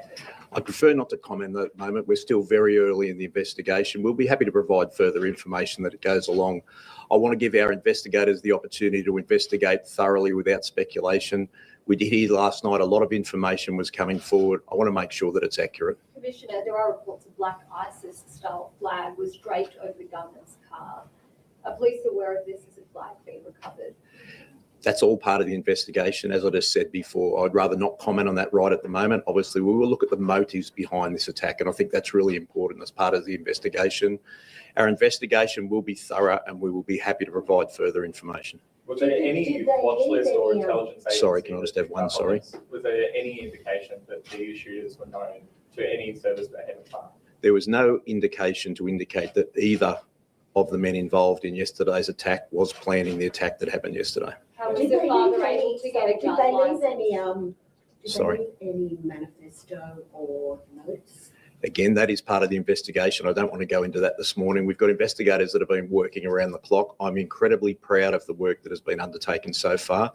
We want to get to the bottom of this. We want to understand the motives behind it, and we certainly want to understand the actions that have happened. I cannot give a running commentary on the investigation. I want to give the investigators time to work through this properly. Is there anything you can tell us about ideology? At this stage, no, I won't comment on that. We'll continue to work through that. That is part of the investigation to understand the motives behind it. For how long had the 50-year-old had a gun license? And you said yesterday that the deceased was known to police here. Was the same individual the one that was known to ASIO? Do you understand anything about that? I think last night, there was wide speculation that the younger of the two men had been deceased. That's not the case. The older man was deceased. I'm told that he's had a gun license for approximately 10 years. And the younger man, he was the one known to police and to ASIO. Do you have any more information on that? No, I don't. And I think I said last night, it was very limited knowledge. Can you elaborate on why he was known to police? No, I can't. Not this morning. That's all part of the investigation. Can you confirm the identities of the gunmen and whether they were staying at an Airbnb in Campsie? I can certainly indicate that they were staying at an address at Campsie. Their residential address is in Bondi. They were staying at an address in Campsie. Prime Minister Benjamin Netanyahu has laid some blame on your feet. What is your response to Netanyahu's comments yesterday that were pretty inflammatory? This is a moment for national unity. This is a moment for Australians to come together. That's precisely what we will be doing. Is it a failure that these men weren't seriously on the radar of our authorities? Look, our authorities do an extraordinary job. As Commissioner Lanyon has said, investigations have already made some progress. The fact that there were raids on Bonnie, the home in Bonnyrigg, and at Campsie last night. We will continue to provide every resource possible to the AFP and as well to our intelligence and security agencies. Police Commissioner, not looking for a third offender, that means not just no third shooter, but no other persons of interest or suspected accessories. How do you know that these two were acting alone? What I'm saying is that we will conduct a thorough investigation. If there is any other person that is associated with the two offenders that we believe that was either involved or responsible for what took place, we will take appropriate action. What I'm saying very clearly is that there were two persons involved yesterday. There were two persons in this atrocity. We are not looking for a third person who was involved in yesterday's incident directly. Commissioner, you must say this is a failure that this man was able to get a gun licence and that he was not more on the radar of authorities. I think there's actually legislation that governs how people have a firearms licence. So what I've said so far, and I'm not going to go further into it at this stage, there was very little knowledge of either of these men by the authorities. The person was determined to be entitled to have a firearms licence and had a firearms licence. The person had had a firearms licence for a number of years for which there were no incidents and it was regulated. I think it's probably premature to be talking about this. When I'm speaking about an investigation, we want to get to the circumstances of everything that occurred yesterday and what led up to it. We are determined to make sure that investigation is thorough. Why was there so little knowledge of these individuals, particularly the 24-year-old who you didn't know about? But this was a planned attack. It doesn't appear to have been something that spontaneously happened. I think that's really part of the investigation. We want to understand the motive behind these two people. There are many people in the community for which the police have very little knowledge about, and quite rightly so. We want to understand whether these people were further involved in any offences, but we have no history to say that's the case. Premier, are their families cooperating? Sorry, can I just... Are their families cooperating? We will be speaking to the families. We have spoken to the families. What was the purpose of the firearms licence? Sorry, what was the purpose of the firearms licence? What was his reason for having firearms? I don't have that information this morning. All what I've said is that he did hold a firearms licence and did have 6 registered firearms. Premier, clearly it's early in the investigation, but obviously a terrorist has been able to hold a firearms licence. If changes need to be made to our gun laws in New South Wales, will you make changes? The short answer is yes. We're looking at that right now. Obviously, we're in the early stages of this investigation. New South Wales Police need to provide all the details of this inquiry to the government, but I made it clear last night that we will take every step we possibly can to keep our community safe, and we'll be looking at law reform along that route. And this is an intolerable situation. This is an attempt to break apart our social life, to divide Australian against Australian. There's a massive role for the government, New South Wales Police, and regular citizens to play here to ensure that we keep our community safe. And I won't hesitate to move legislation if it's required. Tough on the need to crack down on anti-Semitism. Premier, do you see this as a failure that this man and his son were not picked up by authorities and able to get a gun licence? Look, I can't say at this point. I mean, I think it's important that we allow police to conduct their investigation. Of course, there will be a comprehensive inquiry. This is a massive terrorist event in Australia's largest city, targeted on Jewish Australians. We need to get to the bottom of exactly how this happened so that we can take steps to ensure that it doesn't happen again. Now, I think in these circumstances, it's important that no stone is left unturned and New South Wales Police are given time to conduct that investigation. But we have to do everything we possibly can to ensure that this doesn't happen again. Part of that may be law reform, almost certainly it will be. Part of it will be a comprehensive police response, but it also goes down to the level of confronting racism and anti-Semitism in our community. We saw a shocking act of public violence yesterday afternoon, but we've seen time after time over the last 2 years in particular, but even before that, of public acts of anti-Semitism in our community. It lights a fire, it's toxic, it gets into the marrow of a community, and the only sensible, fair and just response is a community standing up as one and saying we will not tolerate racism, we will not tolerate anti-Semitism in New South Wales. James. Eyewitness reports last night included that police, up to 4 police were standing around one of the active shooters, not giving fire back, just standing there. An eyewitness said that it was like they froze. James, no, sorry, hang on a sec. Wait, I'm just going to stop you there. I'm not going to speculate on that right now. What I will say is that there are 2 New South Wales police officers in critical condition in New South Wales hospitals who stepped into the breach and could have lost their lives last night. I'm not going to go into the circumstances of police officers that returned fire, but I can tell you their bravery, their courage in these circumstances saved countless lives. And I would just urge everybody, don't jump to conclusions at this point. It's important that we have a full and comprehensive investigation, but certainly don't run down the police at this early hour. Sorry, I'm going to end. Provide us with some more detail on what explosive devices were found at the scene and what had to be done to disarm them. Yes, certainly. There were 2 improvised explosive devices found at the scene. They were taken by our rescue and bomb disposal unit. They were found to be active devices. So they were taken back and rendered safe by our police who do a professional job. And does that mean they could have been triggered by phones, or can you tell us anything about how they would have been triggered? I believe that they were more rudimentary in that. I think it would have been, there would have been a wick or something similar that would have been used to actually do that. I think they were fairly basic in terms of their construction. Suggest how they were going to be used? No, I don't. Not at this stage. That's why we're investigating so thoroughly. We want to get to the bottom of this. I've made it really clear that we want to understand every circumstance. I'm very glad that those devices were not activated, but really our thoughts and prayers at the moment are with everyone who has lost someone. Jewish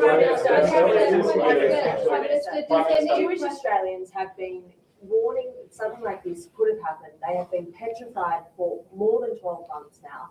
Has your government failed Jewish Australians when their worst nightmare was realised last night? My government will continue to stand with Jewish Australians and continue to stand to stamp out anti-Semitism in all of its forms. We have taken strong action. We'll continue to work with the community. This morning, I've already had a discussion with the anti-Semitism envoy, the first one ever appointed in Australia, Gillian Siegel. Last night, I spoke with Peter Wertheim and other leaders of the Jewish community. We'll continue to work with them, because this is a time where all Australians need to wrap our arms around Jewish Australians. So we stand with them. We stand against anti-Semitism. We will do whatever is necessary to stamp it out. Anti-Semitism is a scourge. It's been around for a long period of time. We need to do whatever we can to stamp it out. Do we need a gun crackdown like John Howard carried out after Port Arthur? He took leadership on that, will you? Well, we will look at whatever is necessary, whatever comes out of this investigation. If there is any action required in terms of legislative response, we will certainly have it. Thank you, everybody. Thank you. Thank you. All right. So, some information they shared. We do know that it was a father and son. Dad was 50, son was 24. The father, who was the shooter, is dead. The son is in critical condition at hospital. He did say that there are 15 dead, 42 injured. I believe he said 16 dead, but the 16 is including one of the shooters, and I'm not going to count him as a part of those deceased. So let's see, where do I want to go next? I think we'll go to a New York Times article. Actually, nah, we'll go to the last video that I have, and then we'll get into the article that I have. So this has some graphic content, so I'm going to say viewer discretion advised. There's nothing too graphic. I did watch this ahead of time to be sure. So it does have some eyewitness accounts, and I did read that, where did it go? And I may have missed this because I had to go turn the light on for the cats in my kitten room. But they did say that the victims ranged, according to the New York Times, the victims ranged from age 10 to age 87, excuse me. And the victims included a French citizen celebrating Hanukkah in Sydney, a long-serving rabbi of the local Jewish community, and a Holocaust survivor.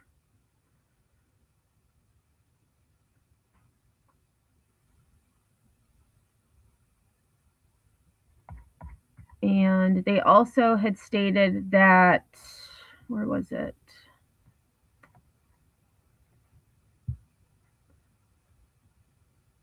Now I can't find it. One of the victims was 14.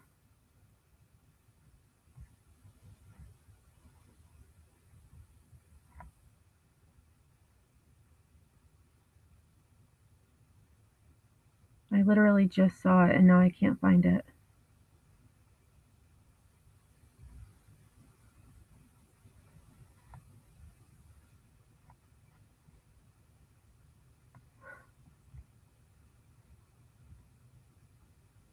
Okay, maybe it.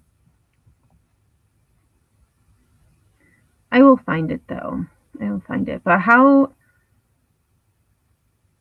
selfish of these two people to attack. Actually, that's what I'll show next is the New York Times had a photo of the area. So this is the bridge that you'll see in this video we're going to watch next, and the celebration was here. And then here's the beach. So there were people on the beach. I saw a video of the people on the beach were running, but the celebration itself was in this area. So they were ambushed. They were ambushed.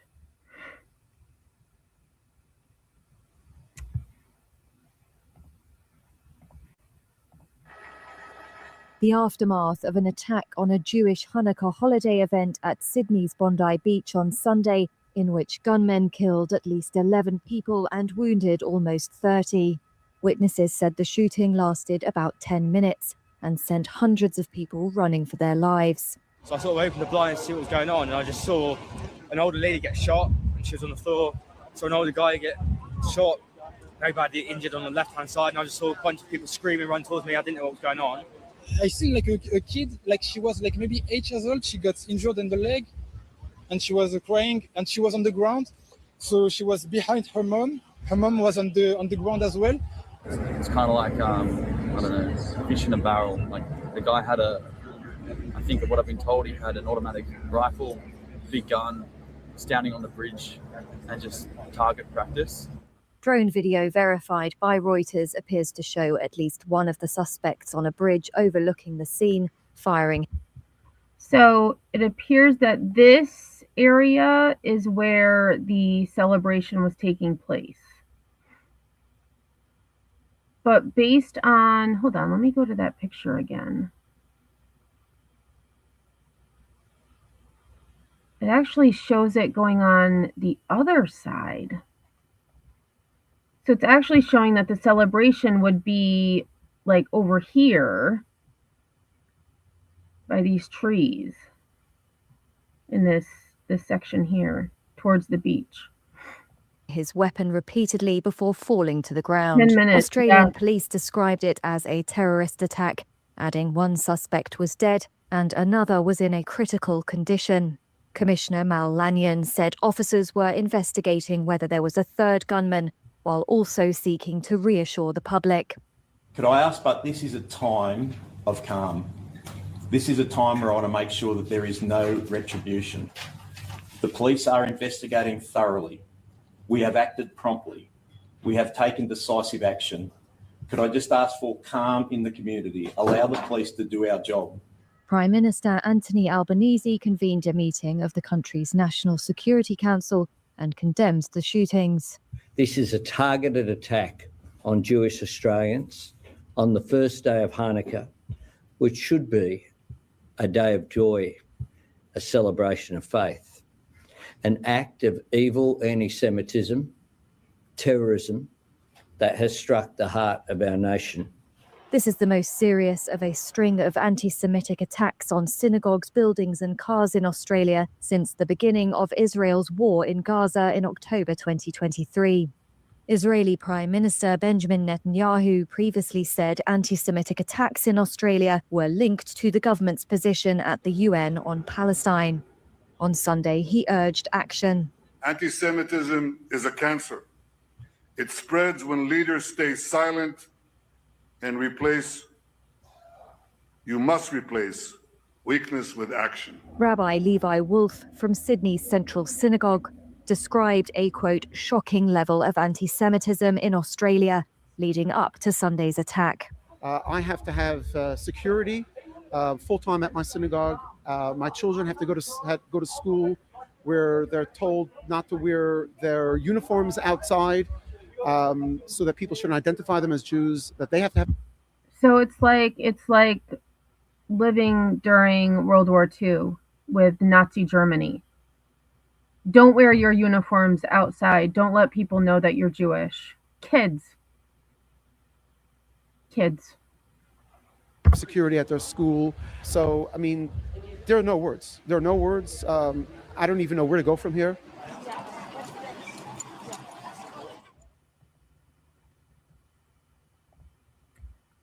Okay, so let's go here. So this is from the New York Times. What to know about the victims of the Bondi Beach shooting. A long-serving rabbi of the local Jewish community, a French citizen celebrating Hanukkah in Sydney, a Holocaust survivor. They were among the victims of a terror attack at a Jewish celebration in Sydney on Sunday, which killed at least 15 people and injured dozens more. The authorities said on Monday that the victims ranged in age from 10 to 87. Details are still emerging about the victims of the attack, which authorities said targeted attendees of a Hanukkah celebration held on Bondi Beach, one of Australia's most iconic beaches. Here's what we know. Rabbi Eli Schlanger. Rabbi Schlanger, the assistant rabbi in Chabad of Bondi and a key organizer of the event, was killed. His death was confirmed by Chabad, a global organization based in Brooklyn, dedicated to strengthening and enriching Jewish life by providing religious, educational, social, and cultural services around the world. The organization said in a social media post that Rabbi Schlanger had served the Bondi community as a rabbi and chaplain for 18 years since his marriage to his wife, Shaya. The event he organized, Hanukkah by the Sea, was intended to be, quote, the perfect family event to celebrate light, warmth, and community, according to a social media post on Instagram. Rabbi Schlanger had recently said that in the face of darkness, his way forward is to, quote, be more Jewish, act more Jewish, and appear more Jewish, according to Chabad. In 2023, he was among a delegation of rabbis who visited Israel in the wake of the October 7th Hamas-led attack, according to the Australian Jewish News.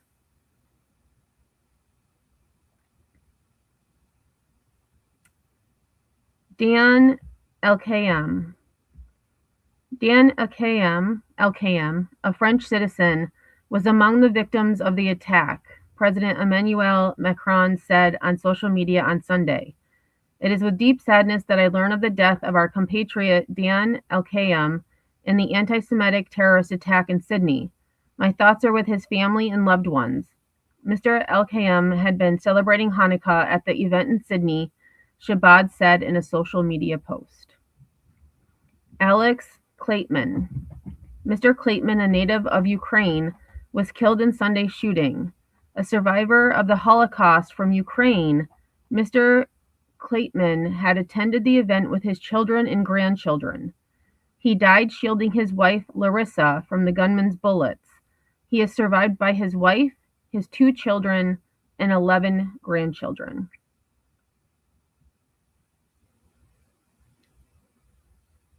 Reuven Morrison.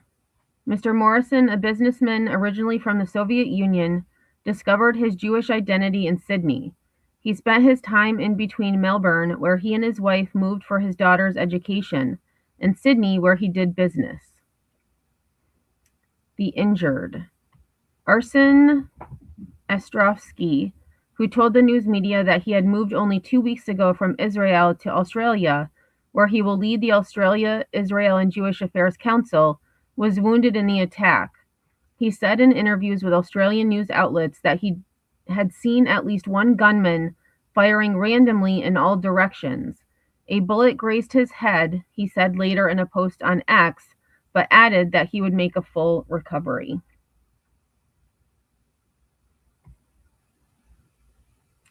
And there are videos of the shooting out there. I am not going to show that just because I don't feel right showing a video where you know people are losing their lives. That's just me. But they are out there. The one part of the video that officials were talking about is there was a man who had just been walking by, and he waited until the gunman had his back turned, because one was on the bridge, one was on the sidewalk down from the bridge. This man walked up behind the one gunman and wrestled the weapon out of his hands and then aimed it at the gunman. Why this man did not shoot the gunman, I don't understand. I don't know what I would do in this situation. I think if I was able to wrestle a gun from someone, I would shoot them, because I'm going to stop them from doing what they were doing. Because what happened was the gunman that his weapon was taken went back up on top of the bridge and continued the assault. So, I mean, kudos to that man for having, I guess, the wherewithal to not open fire on the shooter, but I don't think I would have done the same.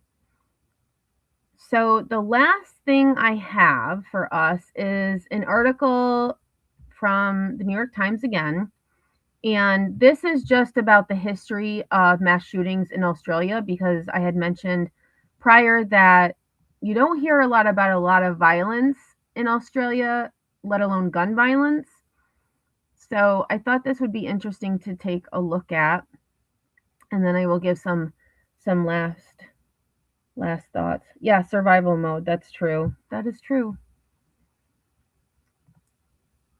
So it says mass shootings are rare in Australia, which has strict gun laws.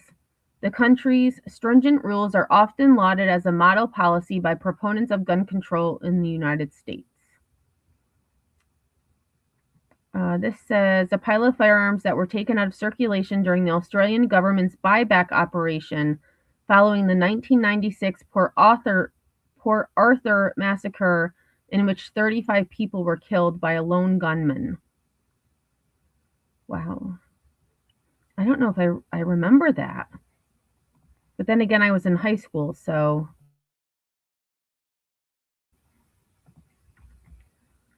Mass shootings are rare in Australia, which overhauled its gun laws after a gunman massacred 35 people in 1996.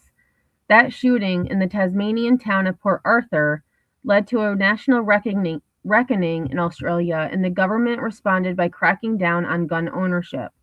The authorities essentially banned assault rifles and many other semi-automatic rifles, as well as shotguns. They imposed mandatory gun buybacks that took as many as 1 in 3 privately held guns out of circulation, and according to some estimates, melted down as many as 1 million guns. They also imposed new registration requirements and restrictions on gun purchases. It was unclear what types of guns were used on Sunday by 2 gunmen who killed at least 15 people and injured dozens of others at Bondi Beach in Sydney on Sunday evening. One of the gunmen was killed at the scene, and one was in custody. For 2 decades after the 1996 attack, there were no mass shootings in Australia. In 2018, a man killed 6 members of his own family and then himself. American supporters of gun control, including former President Barack Obama, have pointed to Australia's strict regulations as a guide to limiting such events in the United States. Well, that doesn't seem to be happening in the United States at all.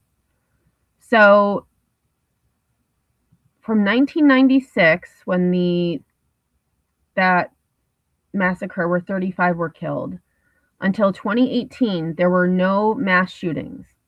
And in the US, a mass shooting, I believe, is over 4. Let me see. Let me just double check.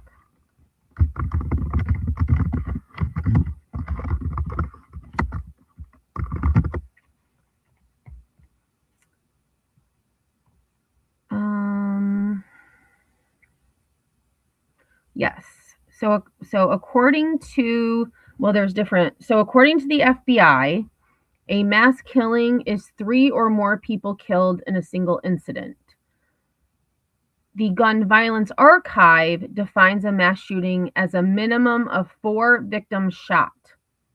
So whether they're injured or killed. So Gun Violence Archive, a minimum of 4 victims shot, not necessarily killed. Whereas the FBI defines a mass killing as 3 or more people killed. The Violence Project defines it as 4 or more people shot and killed. And the Congressional Research Service defines it as 4 or more victims killed in 1 or more public locations in close proximity, excluding gang or profit-motivated killings. So there are different definitions. I think based on all of those, I would say 3 or more. 3 or more people killed is a mass shooting. Well, mass killing, people killed. But I guess mass shooting would be 4. 4 or more. So it would be interesting to see, though. You know what? I'm going to Google it. How many incidents of gun violence in Australia? I'll say 2024. Okay, so according to Google,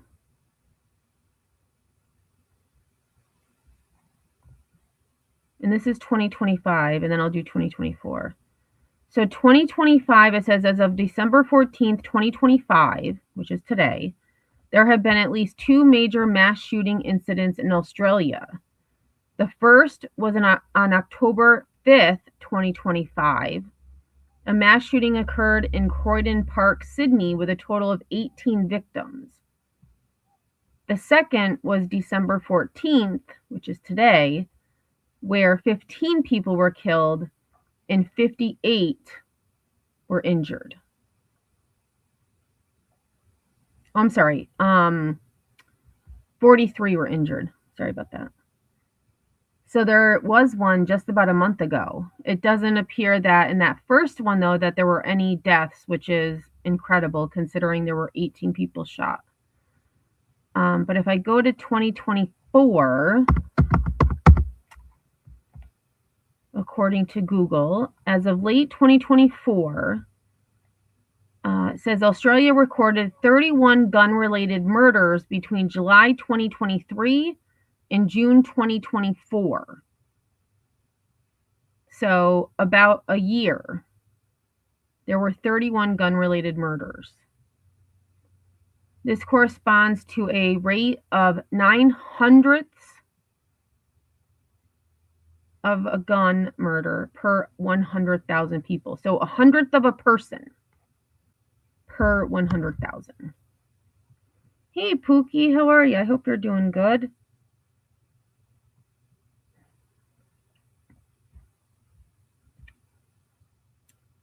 There were 262 total homicide incidents involving all weapons, not just firearms, between July 1st, 2023 and June 30th, 2024. Firearms were used in approximately 3 out of 10 residential homicides and 2 out of 10 street homicides. But overall use of firearms in homicides has declined over the long term.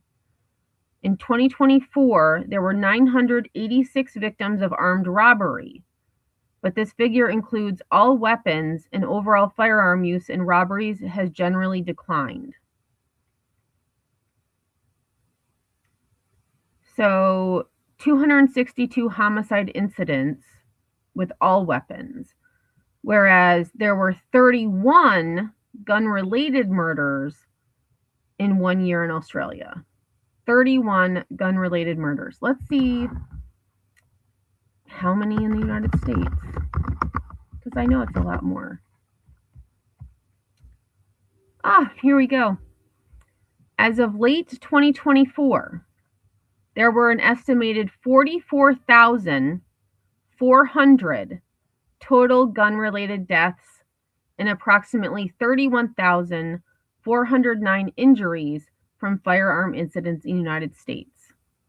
The number of mass shootings was recorded at over 500. So Australia, 31 gun-related deaths. United States, 44,400.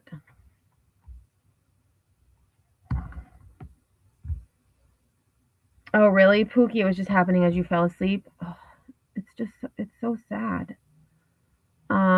So those are the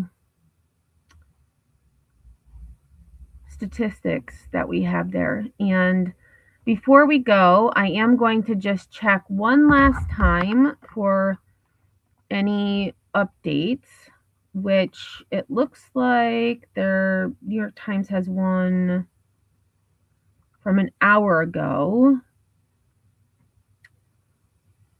Just that flags are flying at half staff across Australia as the country reels from one of the deadliest mass shootings in the country's history.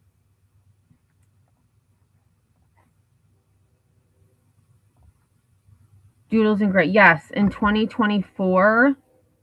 Let me click on this. Let's see. So actually, let me share this tab instead. Oops. Okay, so this is gun violence. This is from the gun violence, or this is from the Trace, but it says gun violence by the numbers in 2024. As firearm sales have fallen, so have deaths and mass shootings.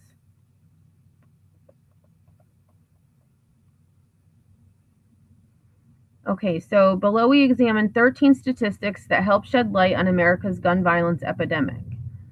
16,576, the number of firearm deaths, excluding suicides in 2024. Gun deaths decreased for a third consecutive year, dropping 12% from 2023's total of nearly 19,000. So 16,576 people died from firearms in 2024.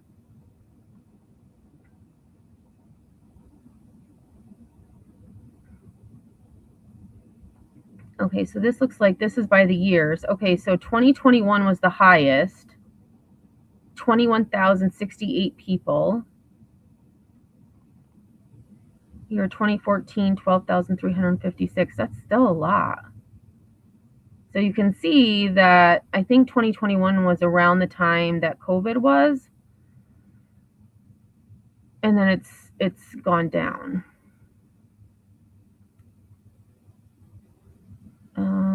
5,151, the number of children and teenagers shot in 2024.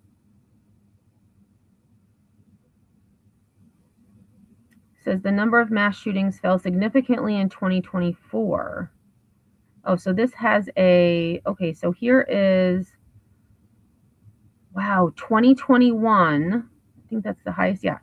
In 2021, there were 671 mass shootings. 671. 2023, 641. 2022, 628. 2020, 599. 2024, 492.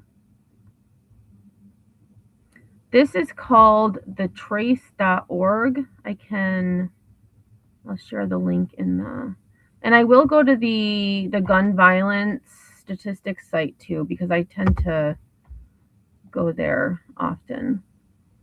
2019, 391. So actually, what's the low? So the lowest is 2013, was 246. Wait, that says daily accumulated. What is? Oh, I see. Okay, so they kind of just did it a line graph versus a bar graph. All right, so let me go to the Gun Violence Archive. Let's see what they say they have. Okay, so 10-year review. Okay, so here we go. So it's comparable. So according to the Gun Violence Archive, willful, malicious, or accidental deaths in 2024 were 16,725, which is down from 2021. Injuries, whether willful, malicious, or accidental, 31,646. There were 503 mass shootings. Mass murder, there were 30. Children 0 to 11 killed, 250. Children ages 0 to 11 injured, 547.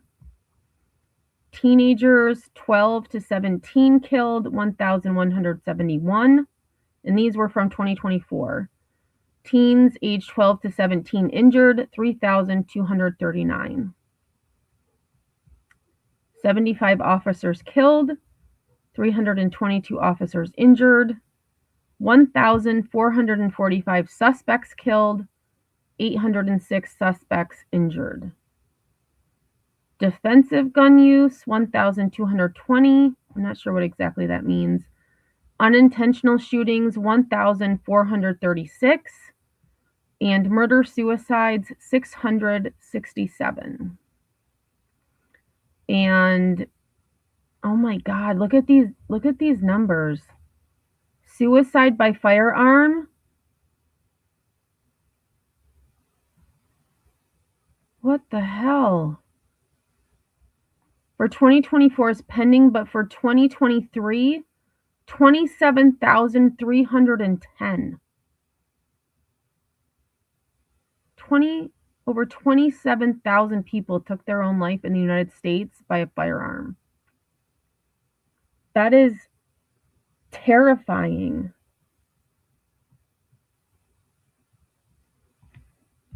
Doodle says every single day on the news we'd see mass shooting.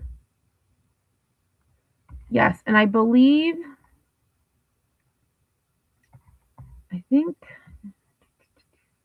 thought they had their,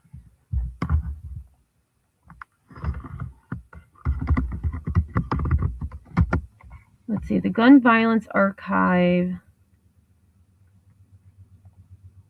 What was their definition again? No, I can't find it.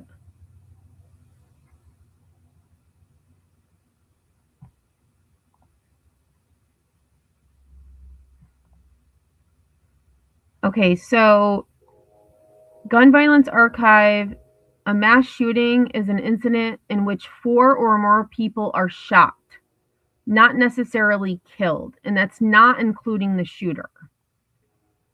Where mass murder, which is a little bit different,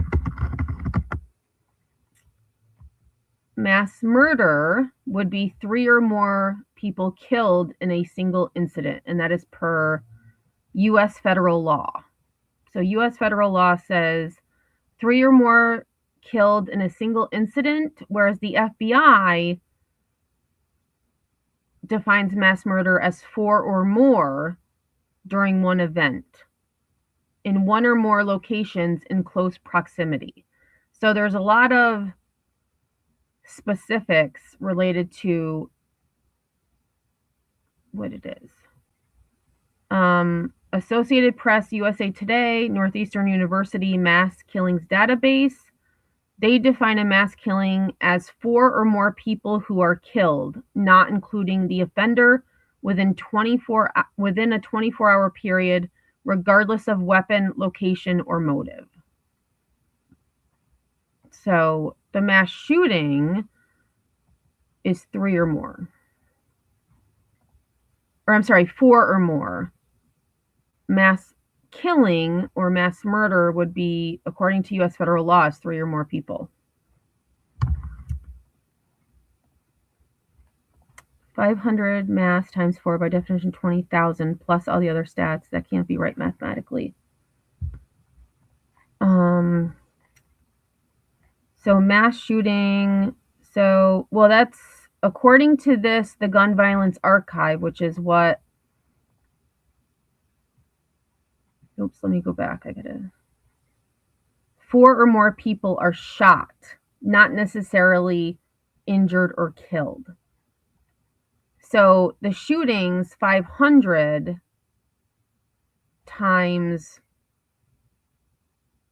4 is 2,500. Or I'm sorry, 2,000. But that doesn't, that's only if only 4 people were shot.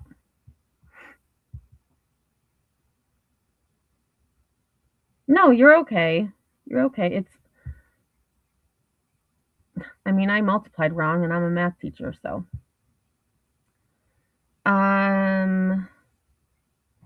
So let's see, what is this? Mass shootings, 391. So let's see, they have footnote of 2. So number of incidents reported and verified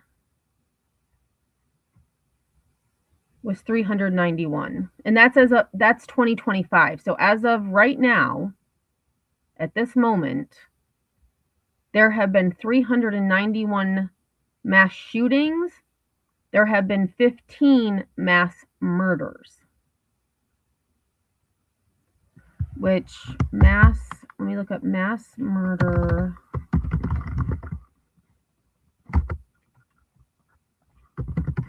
United States.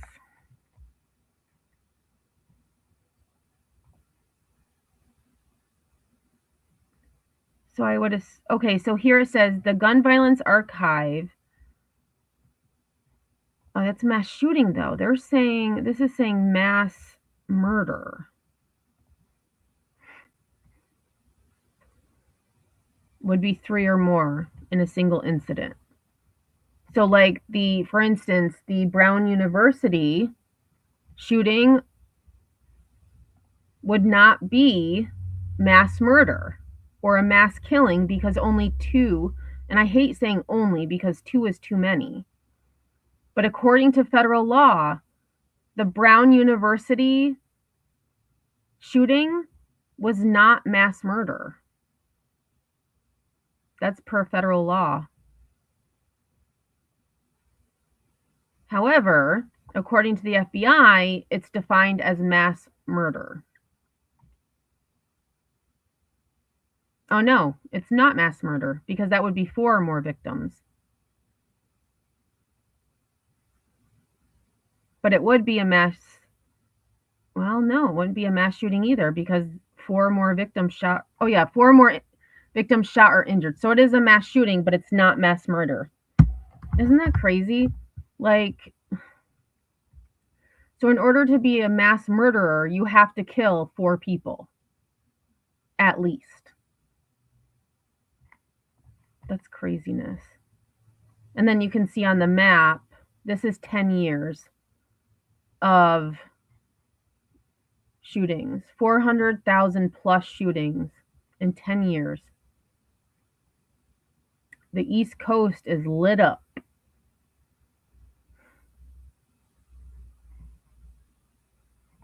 All right. It's terrible. Absolutely terrible. Yeah, I'm a math geek too. Too bad I couldn't do math in that section. The total overall for 2024 doesn't add up. The save, oh shoot, let me go back. The save as reported. All right, let me add this back.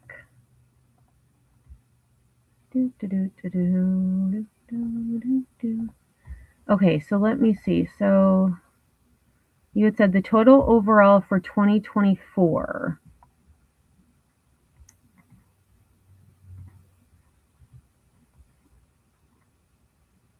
So here's the total overall for 2024.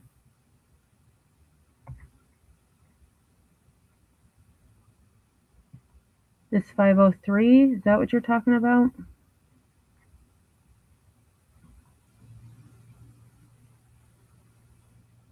Split hair is so fine, it about breaks. Oh, geez. Either way. Okay, so mass shooting, murder, suicides, defense. Let me see what happened. Oh, I can't click on that. Okay, I thought I could. And this says this data pull was from January 8th, 2025. That's what it's saying. Right, not with the FBI definition, right. They're using, this gun violence archive is using their definitions. Oh, here, let's look at last 72 hours.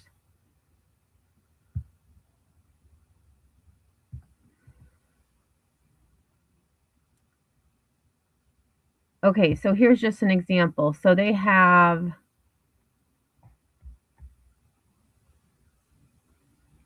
oh, this is just, holy shit. So there was 1, 2, 3, 4, 5, 6, 7, 8, 9, 10. But here, so this was a shooting, but there was 1 victim injured.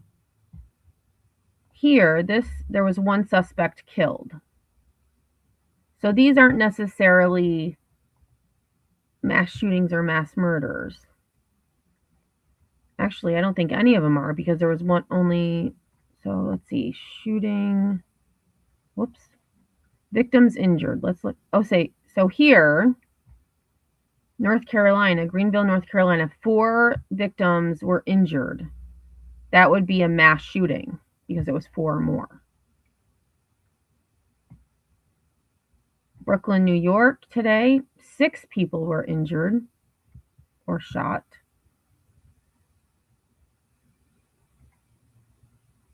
Oh, and the rest would just be, I guess, shootings because there were 0,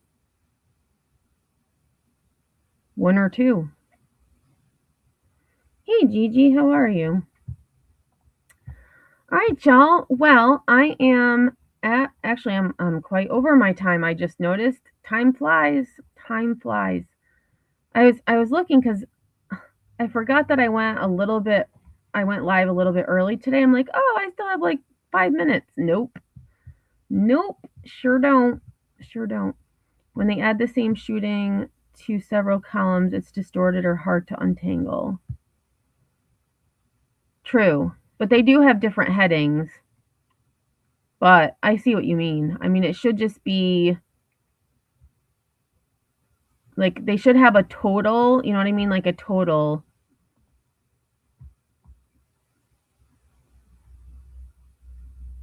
Oh, they actually have more detailed statistics. So I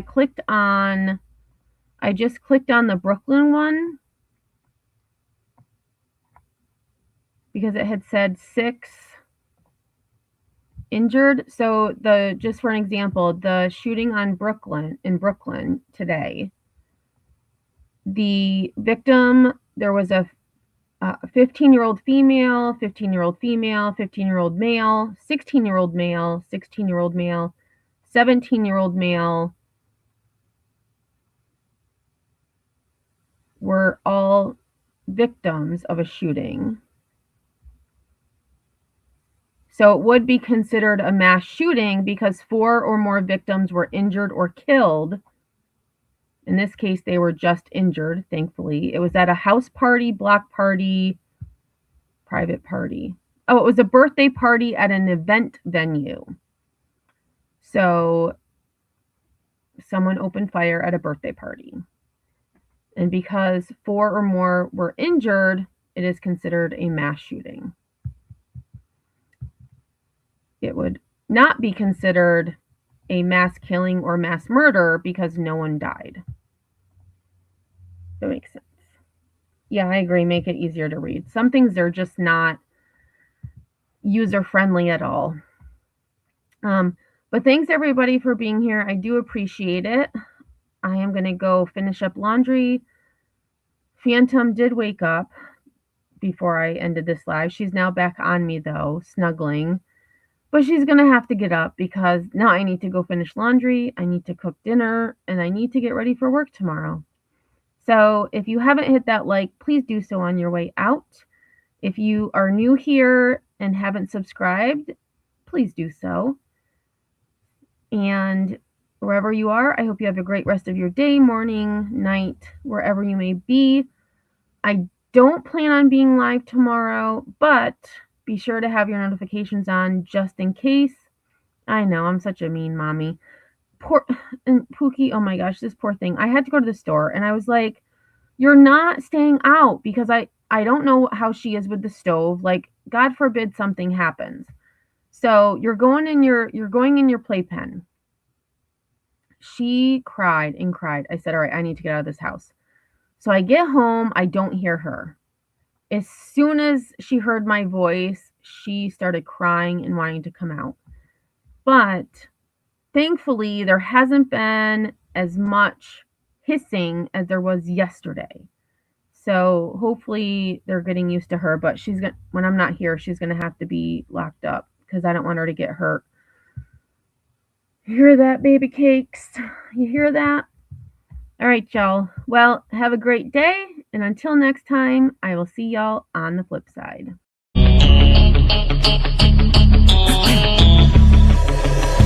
You have one shot on stage, what you got to play? Generic drops for days, still the people rage. Am I not insane? Can you stop and explain why these drops are so lame? Is money buying you fame? I'm fucking on, I'm killing it with this song. You haters can sing along or go back where you belong. Yeah, there's nothing wrong with giving up, moving on. Cause I took your girl to prom, she can't help but sing this song.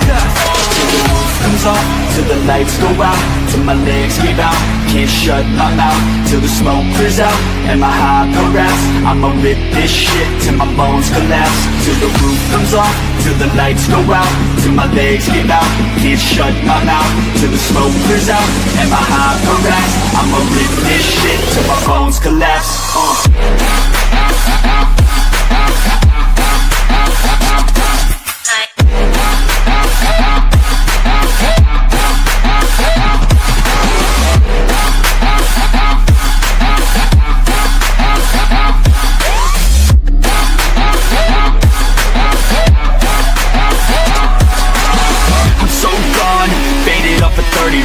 She's so on like a light switch, flirting back. There's nothing wrong with the way that she's working that. I just want that body bad, come on baby, bring it back. I'm so gone, faded off a 30 rack. She's so on like a light switch, flirting back.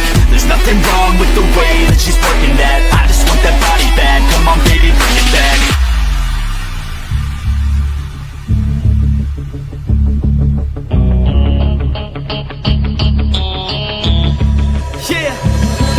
I rap with a passion, yeah, I got it in me. I've been waiting quite a long time for y'all to hear me. It's about damn time you put some stock into me. You're either sponsoring me or fucking bothering me. And the fact is, we just practice all this madness. That is why your status is like a canvas. Chances are